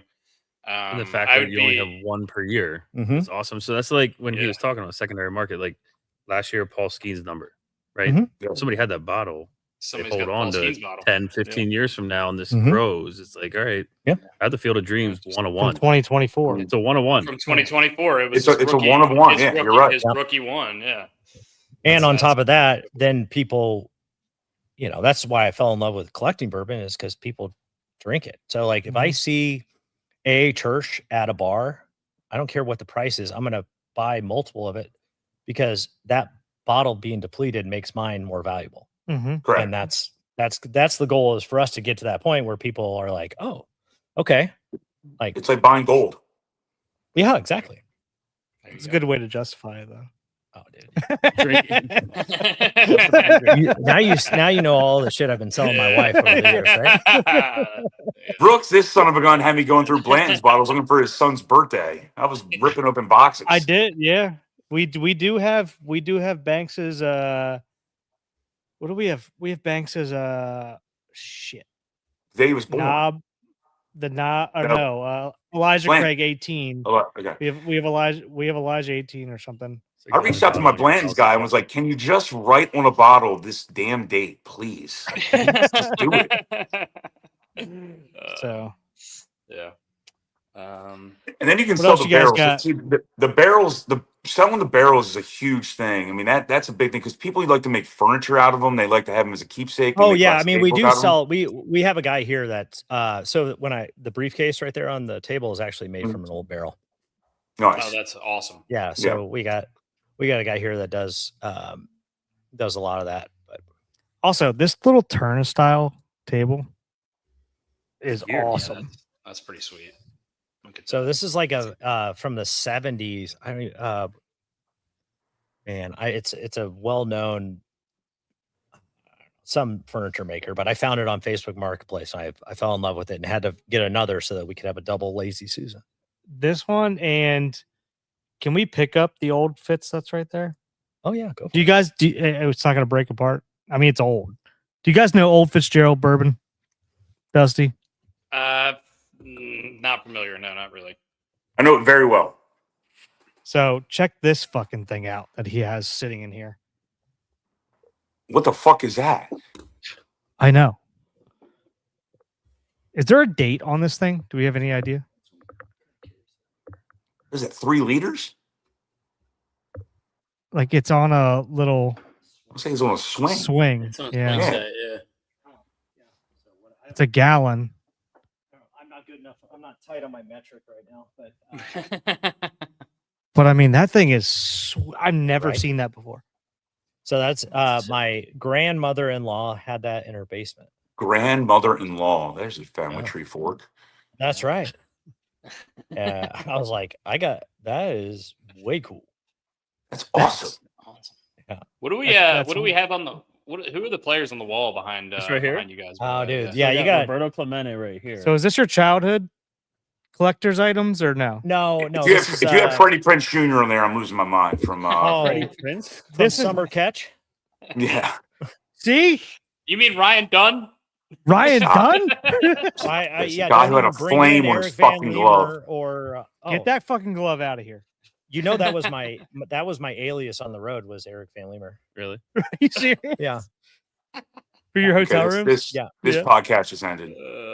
This just I'm made more me of- so happy. Are you more of talking a Billy- this is- more of a So Billy this is a Brubaker guy. weird. All right, there's a weird full circle on this. All right, worst baseball mechanics of all time. Yes. Freddie Prinze Jr. Oh. but No, still, Billy all right, we I can don't agree. know. No, There's some no, bad no, ones. no, no. You ever seen Ed Tom the Cruise? monkey. Ed the baseball playing monkey had the worst. I don't know Have you what ever the seen fuck Tom you're talking Cruise? about. Tom Cruise Matthew plays catch LeBlanc. with his kid in the movie War of the Worlds, and it's so bad.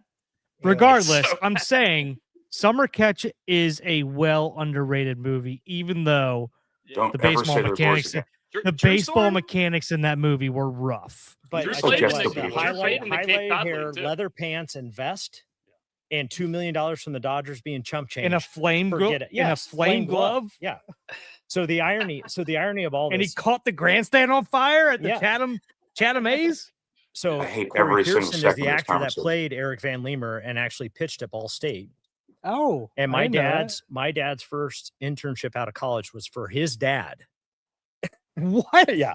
So we ran into What the fuck is this world? I know, dude. I'm telling you. So I ran into my dad and I'm with my dad, and we run into his dad before a Pacer game years ago, before that movie came out. And he goes, "Yeah, Corey's doing a movie It's got with- frosted tips. with Freddie Prinze," and here you go. So then, Although he did have great mechanics in that movie. I mean, Yeah. he was still, well, yeah, he's Yeah. got yeah, he's actually good. He actually played baseball. right. And so then I get done playing. I move back here and go to the neighborhood bar, and the bartender is Corey Pearson's brother. Tell me which bar after this podcast. Yeah. Would you also want a flaming glove? So yes, so that's what I go. Hey, you gotta ask Corey. Does he have the glove? And he doesn't. So yeah, dude. So That's I'm really like, the only question I was like, wanted to dude, ask. that's what I was like. If he had the glove, it's a blank check. Like whatever. I was gonna say it What should a- be sitting right here. Yeah. Maybe the leather pants. Does he have the leather pants? I'll take some of the sun in or anything. Like Yeah. you know, like I would take dude. Jessica Biel, not the I glove. know. No, that's Yeah. that's the only reason I like when I went to the She's Cape. taken. I was like, "Where is she?" And I was, didn't find her. So Yeah. Still I wasn't. I doing wasn't in the full- cave. you weren't- Did you have All I one can playing see out you there? doing So is he just, like, played- I- pushing lawnmowers in the cave. Yeah. That's all you're just looking for Jessica Biel. Yeah, pushing a yeah. lawnmower. So I looked this up. He played on Tim's team. Fuck. What was the Cape to team? it. He's way older than Tim. I know, but he played Not on way. Were they called the like frosted this team. tips? the What were they called? Katuitt Katuitt yeah. Kettleers. Kettleers. Yeah, Yeah, it was fun. But yeah, no Jessica Biel, but couldn't find it. Keep pushing that. or flame gloves. But we're still Worst working on it. baseball actor. I'm going Gus Sinski. I'm going John C. Riley and for Love of Shut the your Game. goddamn mouth Ooh. about Gus Sinski. Sinski, that's Gus Hey, Sinski look. is the catcher I want behind the plate. Okay. A lot of little Maybe bottles, we they do. go big bottles, Maybe Jackie. that's our next draft. Our next draft is baseball. Mm, Is baseball movie draft your lineup, mm. Yeah, Okay. right? might be a good one. Yeah. And the fact that you're not taking Gus Sinski number one as your catcher No is chance. your number one I'm catcher. taking the guy from the Scout. He threw a perfect game with 27 strikeouts. What are you talking about? I'm talking about catchers. All right. I mean, Well, whatever, Bull I'm taking Durham. the I guy. guess you can't really Kevin Costner and I'm Bull thinking Durham. Rube Baker. Yeah. Baker Yeah, looks- Rube yeah. Baker. Hell yeah. Rube Baker. yeah. Hell yeah. I Yeah. want the Asian guy with no marbles. I thought about He's not a Parkman, but catcher. Parkman's a dick. We don't Oh, want I Parkman. thought about Parkman, but he might Is screw up the Parkman team AJ chemistry. Pierzynski? I don't know AJ, like him. so I just played him. I don't know him, but I could see that. Yeah, I mean, kind of a I mean, Not afraid? That came out before AJ Pierzynski. Yeah. Kind of a twat waffle. Yeah. I mean, I wanted to be a closer because of I like AJ Rick Pierzynski. Vaughn. So Yeah. Yes. I mean, the second she like the chick throws the tape in and is like, "Oh my god, it's him." I'm like, dude, I Did you want ever to cut be your hair him. like I that? want Wait, wait, everybody wait. to lose. No, Really Oh. important question for the group here. What was your walkout song as a closer? I played it on our. yeah. Wham? So No, I know what it is because I looked it up to put it on our social media, but you guys don't follow social media. All right. Yeah, No, I don't follow social media. Not a social media. But Was- so was it a you rock guys, so you song? guys can guess. Can I at least get a genre? well, Country / rock. well, Okay. okay, that's yeah, but I had two main ones. Ball with the first ball, one- Kid Rock. Nice. You know what? Especially nowadays, I wish I had that. Country slash rock. I'm trying to think of country slash rock guys. Yeah, if you it's want to fine. be real controversial, you get some Kid That's- Rock. I know I'm from Indiana, but I'm better than that. I'm on the north side. So, yeah. Lose yourself? I have no idea. No, Yeah, lose yourself. there you go. Yeah, that's really dead on. country. That's Yeah, rock. very Yeah, country. you're heating definitely up. rock. So my first, I guess, started in like 2011. I was Five Finger Death Punch remake like of that. Bad Company. Nice. That was my roommate in college's Nice. walkout song Yeah, started Nice. at 28 seconds, so that, at Mount St. Mary's. and then by the time I hit the mound and by the time I throw the first pitches should be when it hit. And then I didn't do that once when I was setting up because that's not cool. And then You can't blow your load in setup roll. yeah, that's weird. Yeah. Right. And so then I went to the giant, we went to When the Lights Go Out by the Black Keys. And then when I closed again, I went back to my high school walkout song, which was God's Gonna Cut You Down by Johnny Cash. Nice. This is what we put. That's what we put on. But That's good. But then like Everybody did it. yeah, like Andrew Miller had it, like, oh my God, this is great. I'm like, I mean, I wanted to be the original. I already all right. But then so then when I went to Toronto, I just kind of said fuck it and did Paul Revere by the Beastie Boys. Nice. That's phenomenal. Oh, Phenomenal. yeah. That's a winner. That's a winner. And also it was funny because so with the way that Huge, yes.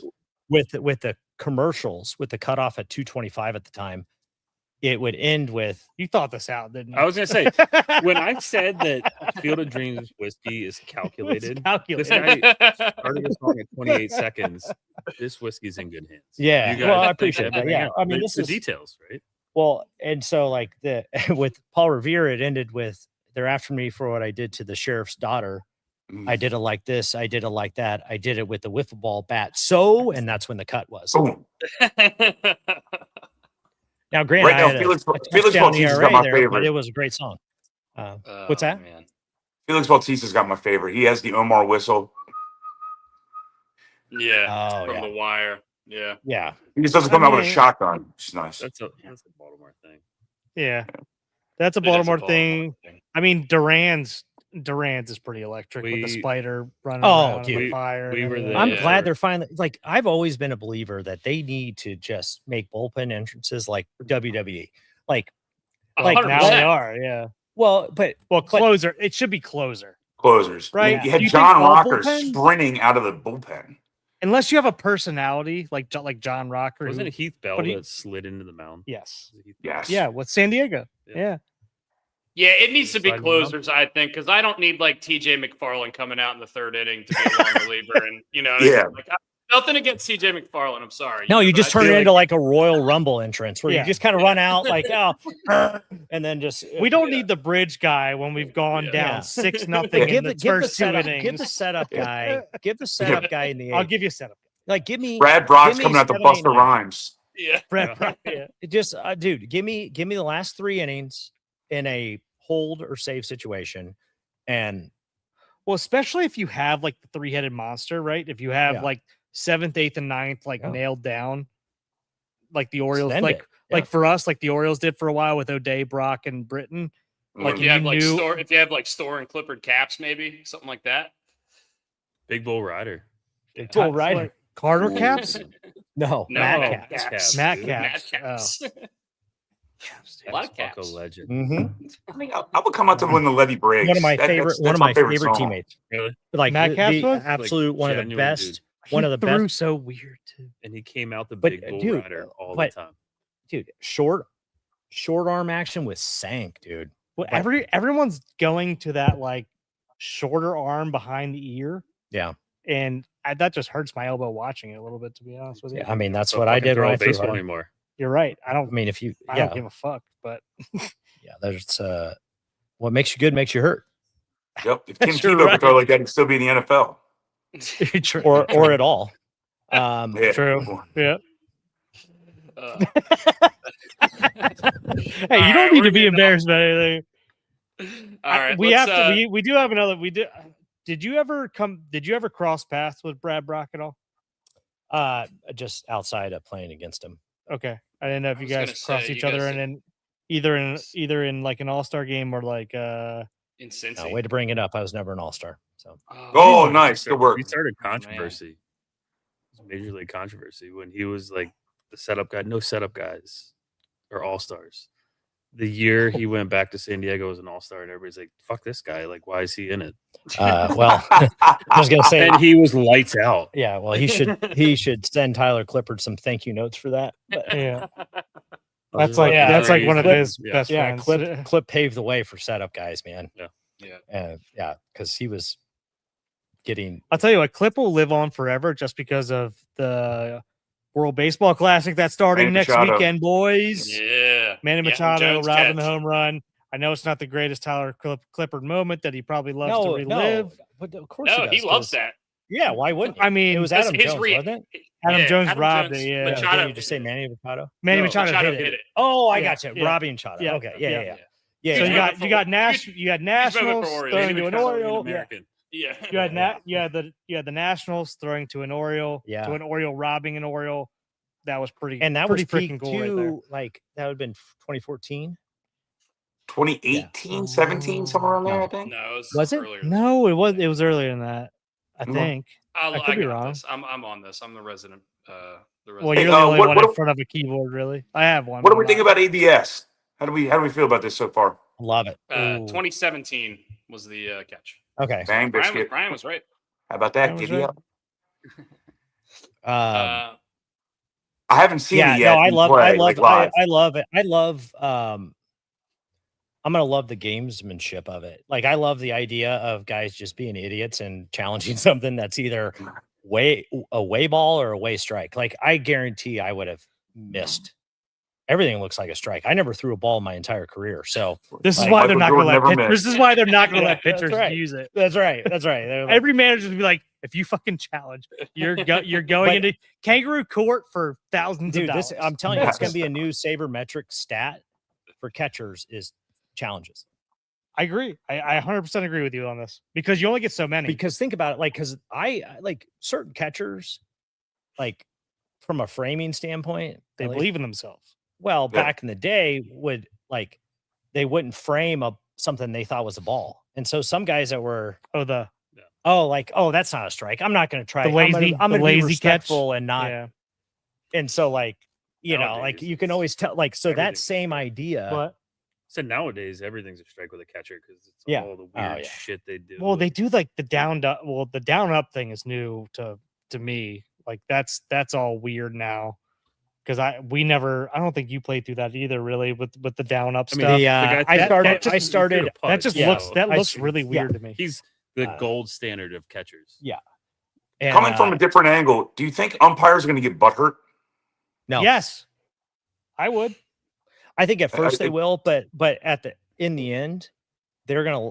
I mean, I feel like they would like it more because, They're gonna get embarrassed. well, No, no, or actually, I would say they're off the hook. Oh, that's a good Because, that's a good like, think point. That's a about- good point. Like, think about like I remember watching like a college baseball game or whatever, and then you're like, oh, he missed that call. Like they should challenge it. And then like when you don't have that, like you're gonna miss calls. Like especially now with the Nintendo shit that these guys have, like it's tough to see if a guy's gonna backdoor $1.03, right? Like I don't know. Yeah.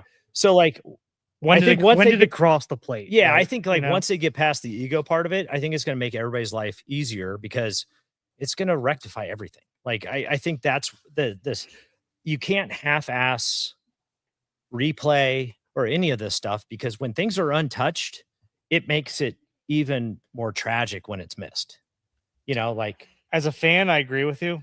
As a pitcher, from a guy who needed to sit there and nibble and get guys and maybe get a couple inches off the plate to help me out, I hate it. but see the difference is that call is never happening now. That's what I mean. Well, you mean like they're never going to establish it? is what No, you're so like saying. if you're a nibbler, you need to have the strike at the top outside edge that would never have gotten called So this in a normal strike so zone. that's why Tyler was ahead of the game. Spin Yes. rate, he's like Well- 92 down the middle. You're not well, gonna so no, fucking not do not anything. not that because I know what you're talking about because I was thinking about this the other day because the worst call and I think this is what you're referring to. If you take like the actual box and you take like where most of the strike calls are, and it's like kind of like it's circled around the corners. If you start nibbling those corners, is what you're talking about, right? Yeah.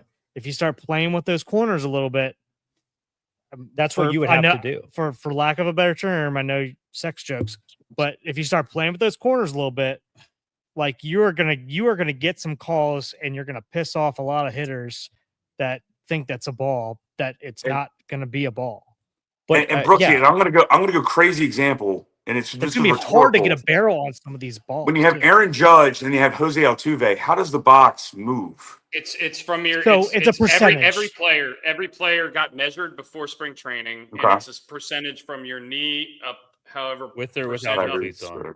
Yeah, it's like a 53% above. I was 6'2" for a while there with brand new cleats on concrete. Yeah. You and me both, brother. Yeah. walking down those stepping stones at Camden. Yeah, that's right. Once I was going down the cobblestones. I was 6 foot 6'1" for a while too. Yeah. But I mean, I'm all 5'11", 5'10", 5'11". Yeah. Once I got to the big leagues, I went back to my regular height because then it was more impressive to be shorter. Yeah. This guy made it. I got drafted at 6'7", so I was like, oh, yeah. See, I should have followed your lead, and I should have just lied, and I didn't. Yeah, first day in Nationals Clubhouse, and you're like, wait, 6'7", 250? Yeah. What's this guy? Yeah. Yeah, they were shocked when I showed up at the pre-draft workout. They're like, what? You got the right guy? Is this the bat boy? Same size penis. They mixed. Yeah, they're like, they mixed us up. They mixed us up. We were the same. Yeah, same bulge. It's fine. There's no ABS to that.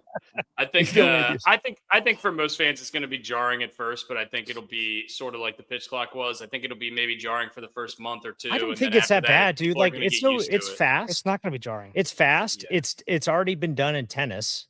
Like, and it's done very well in tennis, which I think it bodes well for how it's going to go in the MLB. But not only that, for me, it also makes me happy because they're getting the freaking strike zone off the screen on all these games because they can't have it because there's.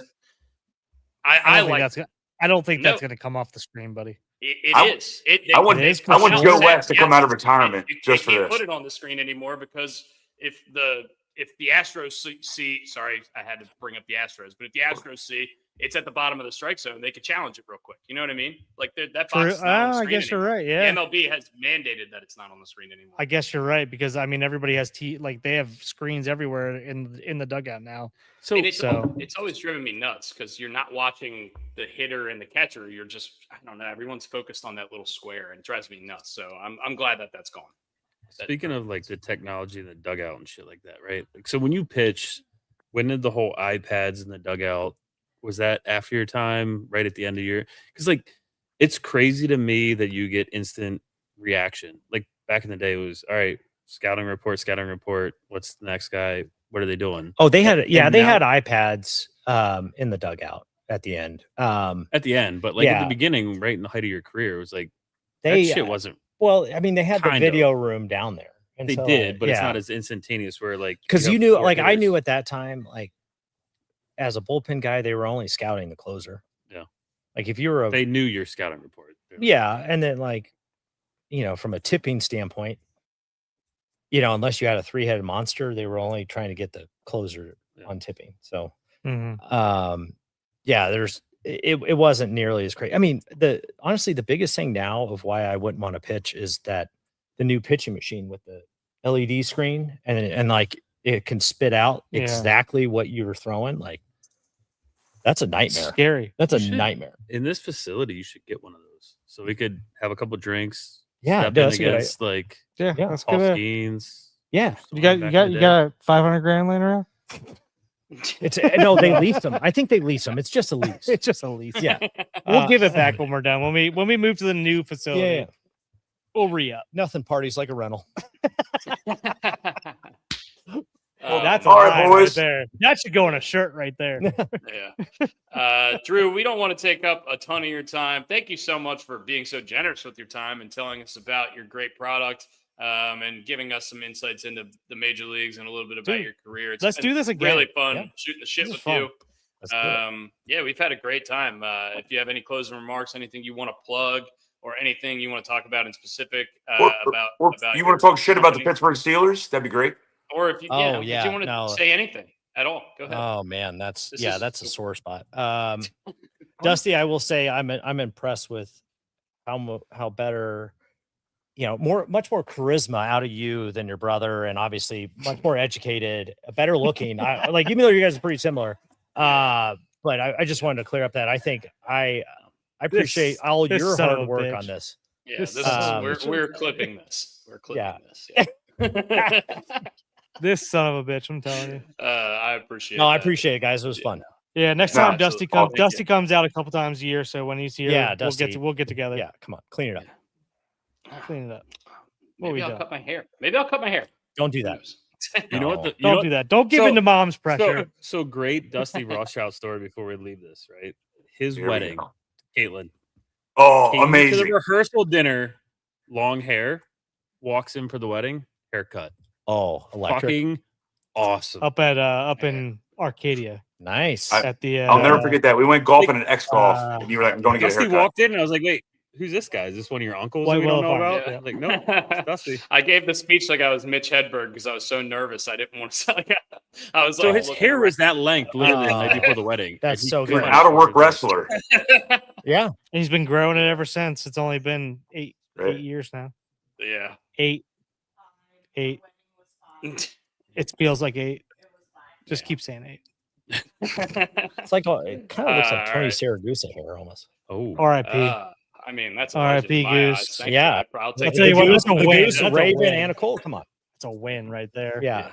All right, Drew. Thank you once again. We Thank really you, guys. appreciate you. So much fun. Thank you so much. Go out and get yourself Drink some Field of Dreams bourbon. Go Good check out shit. Field of Dreams bourbon if it's available in your area. Go check your local liquor store. Yeah, I was gonna say just Ask check the about it. website. Yeah, We check- can there ship you it to you. 2025, I can tell you we've drank a lot of it here during this podcast. It is, like you said, butterscotch first. It is good. It is Good stuff. easy drinking. Easy drinking. Love that. Go check out Field of Dreams whiskey. Go check out the website, and maybe you can catch your bottle number if you have a player that you want to get specifically. Maybe you'll get lucky. Who knows? But once again, thank you guys very much for joining. We appreciate you. We appreciate Drew. Thank you so much. Outros are weird. See you, boys. See ya. Thank you. Cheers, y'all. Oh, give a shot. Well, one more. Well, don't end it. You got one more shout out. Okay. Go. Me? Give Jonathan. Oh, Mm. What? No, not me. Him. The Oh. question? All right. Oh, we do have. All right, sorry. Sorry. Sorry. Before we end, we got did have 2 questions We that got we 2 needed to questions. ask. why, All right. why don't you get the ladies in there? Amanda, Come on in. Come on in. Come Come in. here. Come here. Ask the Take my spot. question. Take my spot. Ask the question. Sit down. How do I do this? You can just talk in the microphone. You don't have to hear yourself talk. I don't Well, know. you can hear that. Okay. Can you guys hear me? Yes. Okay. So we have a 12-year-old. Mhm. His name's Jonathan, and he really wanted to listen to the podcast today live, but we made him go to school. Sad, right? He's been playing baseball for Long time. a long time, since he's been like 3. As a 12-year-old boy, plays 3 sports. What would you say, like, to your kids or to kids who are playing sports today, specifically to Jonathan, because I know he's going to listen to this, and if you give him a shout out, I'm sure he'd appreciate that. What would you say is like things that they could focus on or should focus on? And that's part of my question. The second part was, how do you feel about kids these days who single sport? Yeah. I think it wraps into one answer. First off, shout out to Jonathan grinding away on the baseball cards, as I've heard. Yeah. So, Love that. I hear building an empire. So Card shark. I love He it. is. Yeah, I'm, he is. I'm in. But no, I think it's all about being athletic. There are so many, it's all about the money nowadays in youth sports. And like, it's tough because it's tough to sort through it because you always want to do best by your kid. But in reality, if you're good enough to make it, it's going to happen. And it's about who you are as a athlete and as a person. And like, if you're able to play all these different sports, and you're still playing baseball, it's going to help you in baseball. Because if you only play baseball, I honestly became a much worse athlete when I just was a pitcher. So like you just, the more you specify, like the quicker you become unathletic. Mhm. And so be as athletic as you can for as long as you can. Doesn't mean like, yeah, because the beauty of baseball is you can only throw so much. So it's about figuring out how to build without throwing, or, you know, doing all these things that break down your body. And to doing other sports, like I grew up playing basketball, like I said earlier, and like that was great. Yep. You know, and it was a different, you know, style of athleticism and all that. Like that's what you need. You need the balance. And in the end, the parents that think that their kid needs to play year round, all that, are just scared of their kid failing because he's not good enough. And in the end, it's not like, because you're scared of your kid failing and you make him play 150 games a year or whatever it is, it's going to run him away probably faster. Like the smartest thing I've heard since getting into coaching kids now is don't kill their will. Like, and there's so much, everything out there right now is killing wills because it's a business. Yeah. And it's unfortunate that it costs the money that it does, because it's over leveraging people and putting a lot of pressure on kids, and no business doing that. So it's like, it's whatever. Everything you've said is what I've tried to tell her for years. Yeah. I mean, it's quietly I say it, but it's like, yeah. Well, I mean, it's just more of like whatever it is, just don't kill their will. Like, because, you know, like people, like you think of a kid playing video games and you can't take them away from a screen and doing all this. Well, like if you want to ruin your kid, like you want your kid to stop playing video games, stand over his shoulder and tell him how to do it nonstop. That's so funny. Yep. Right? Yeah. Yeah. So that's kind of the don't kill their will, right? Yeah. Like, so when it comes to sports, and I'm as guilty as anybody, because I can't keep my mouth shut, because I know but I'm like, okay, I just gotta, you know, you keep it fun and like just keep it athletic. Yep. Just teach movement, because in the end, the chances of these kids playing professional sports, So especially minimal. nowadays, It's minimal. yeah, but it's teaching movement driven lifestyle. Yeah. You know, that's it. The You learn how to thing- compete. If you learn how to compete and you learn how to move in your daily life, that's a win. Yep. Like, we focus on just be a good person. Yeah. Don't be Through lazy. the whole process, and don't Don't be be lazy. Literally our two Yeah, rules in our it's our house two to him. things we say it a lot. Be a good person. Don't be lazy. Yeah. Yep. Be a good teammate and don't be lazy. Yep. That's Absolutely. yeah, I mean, there's so many. I mean, it's one of those things that, like, I'll air quote the real world that I'm in now post baseball, but like seeing the difference in people that played athletics at a high level and didn't. Yeah. And the way that, like, there's just I mean, it's a drive. Like, there's a reason I'm psychotic about what I do, because that's what I had to do before. And like, I don't really know another way. So to me, it's about teaching my kids, like, just do one thing every day, whatever it is. I don't care if you want to be a cook, whatever it is. As long as you're doing one thing every day, that process, respect the process. Don't be result driven that everybody is nowadays. Yeah.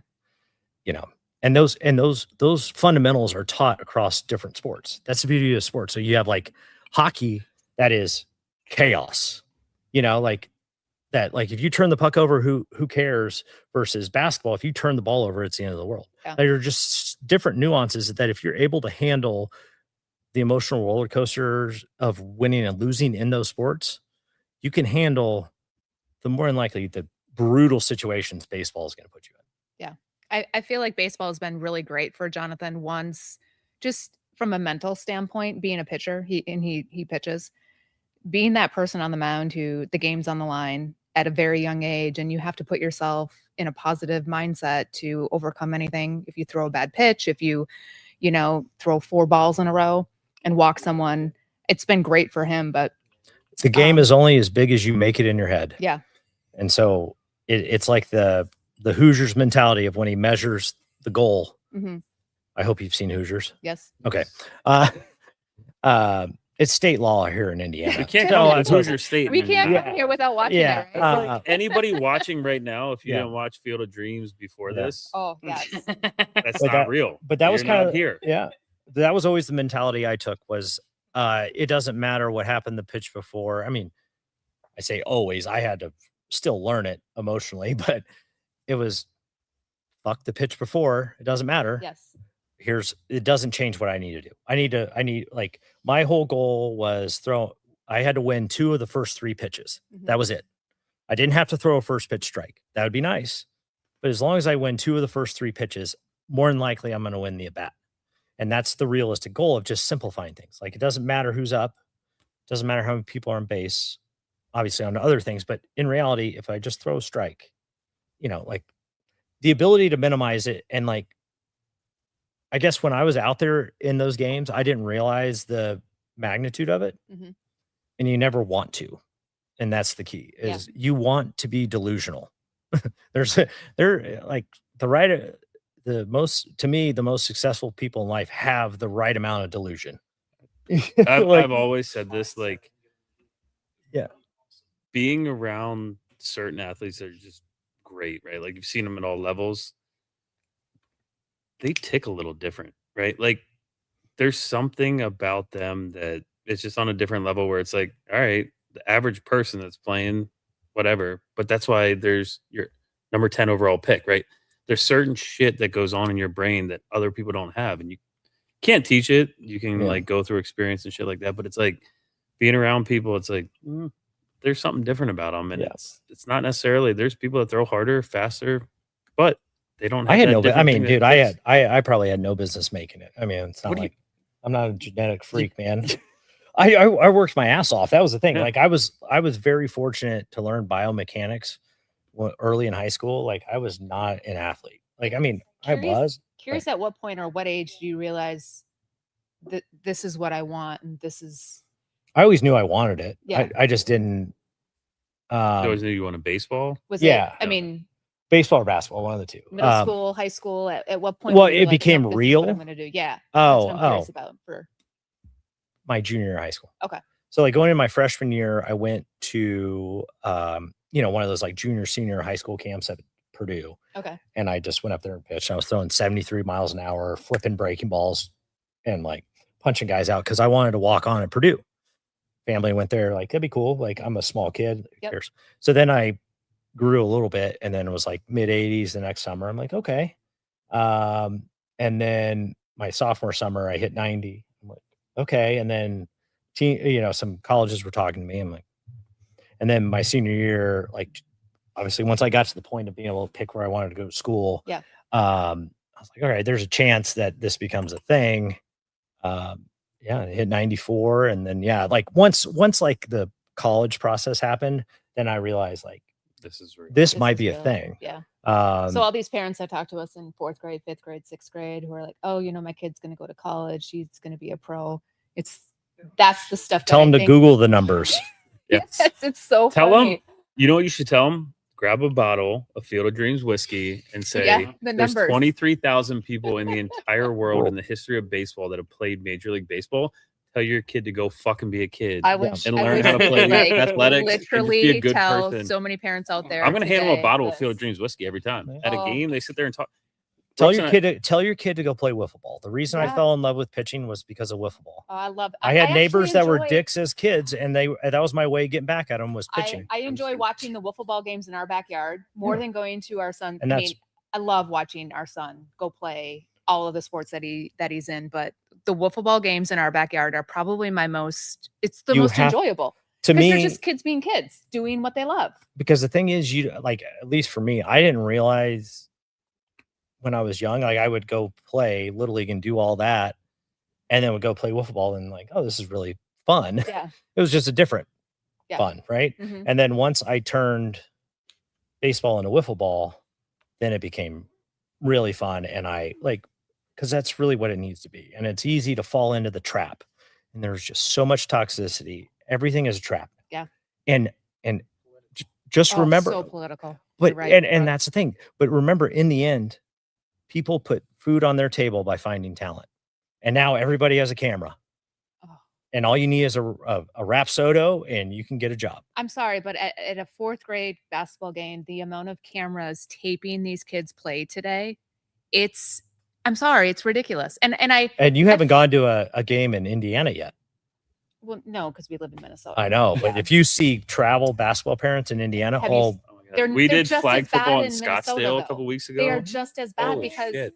and I have older kids, and I've had a daughter for we did 7 years of AAU basketball. So I've been through the circuit already once with my older kids, and I've seen it, and it is it's crazy. It's the wrong amount of delusion. It is. That's too much Completely. delusion. It's too much. It's too much, and It's all about this. I just wish we could go back to the days where we played wiffle ball, or I think there's got to be a way to manage it. There's no right answer to any of it. But yeah, you bring the normal people back. Let's tag another 3 hours on this and let's try to figure it out. Dusty's in. Dusty, what time you got to go to work? Yeah. What time you got to go to work? A couple hours. We're good. We got time. Sorry to jump in and make this go longer. It's okay. Appreciated the quick conversation I that we do had have about to- this I do for have my to son tell to you, hear it. coming here and seeing this and talking to them earlier, and they're like, "This is just us being adults, still living out our childhood dream." Mhm. It's awesome in here. You got to come see it. Yeah, I 100% will. I can't wait to go to Indy next time, and hopefully I'll be able to come out that time. And whatever, we'll figure it out at some point. I'm going to be out in Indy a few times in the next couple of years, I would imagine, at least. So, yeah. Drew, you were a delight to talk to. I learned a lot from you. Thanks, man. This whiskey brand, I think it's going to take off. I think it's a freaking great idea. I think. Thank you. It seems like you have a great mindset. And I'm here for it. So I appreciate you. Yeah. Yeah, you're much cooler than your brother. So Thank you. You keep saying that. I think as you much should as be the one that possible. moved here. You can keep saying that. Yeah. Keep saying that. I appreciate If you say it long enough, he'll move here. Yeah. it. Yeah. All right. I know, dude. Once again, outros are weird. We will do our best to get a lot of this content out to you guys on the socials, but go support Field of Dreams Whiskey. They really did a lot for us today, and I agree from hopefully a we can female's help them. perspective Yeah. too. Cheers. Yeah. Yes. Sorry, I say guys. I meant all encompassing. No. I was just saying it. Female's Yeah. perspective. Dusty, you know This is what? great. Dusty, you know what? I'm sure he's heard it 1,000 times. They knocked it out of the park. They Oh, fucking yeah, look at that. Huh? All right. We're going to end on the dad joke. We're going to end on the dad joke. All right. Yeah. got to, right?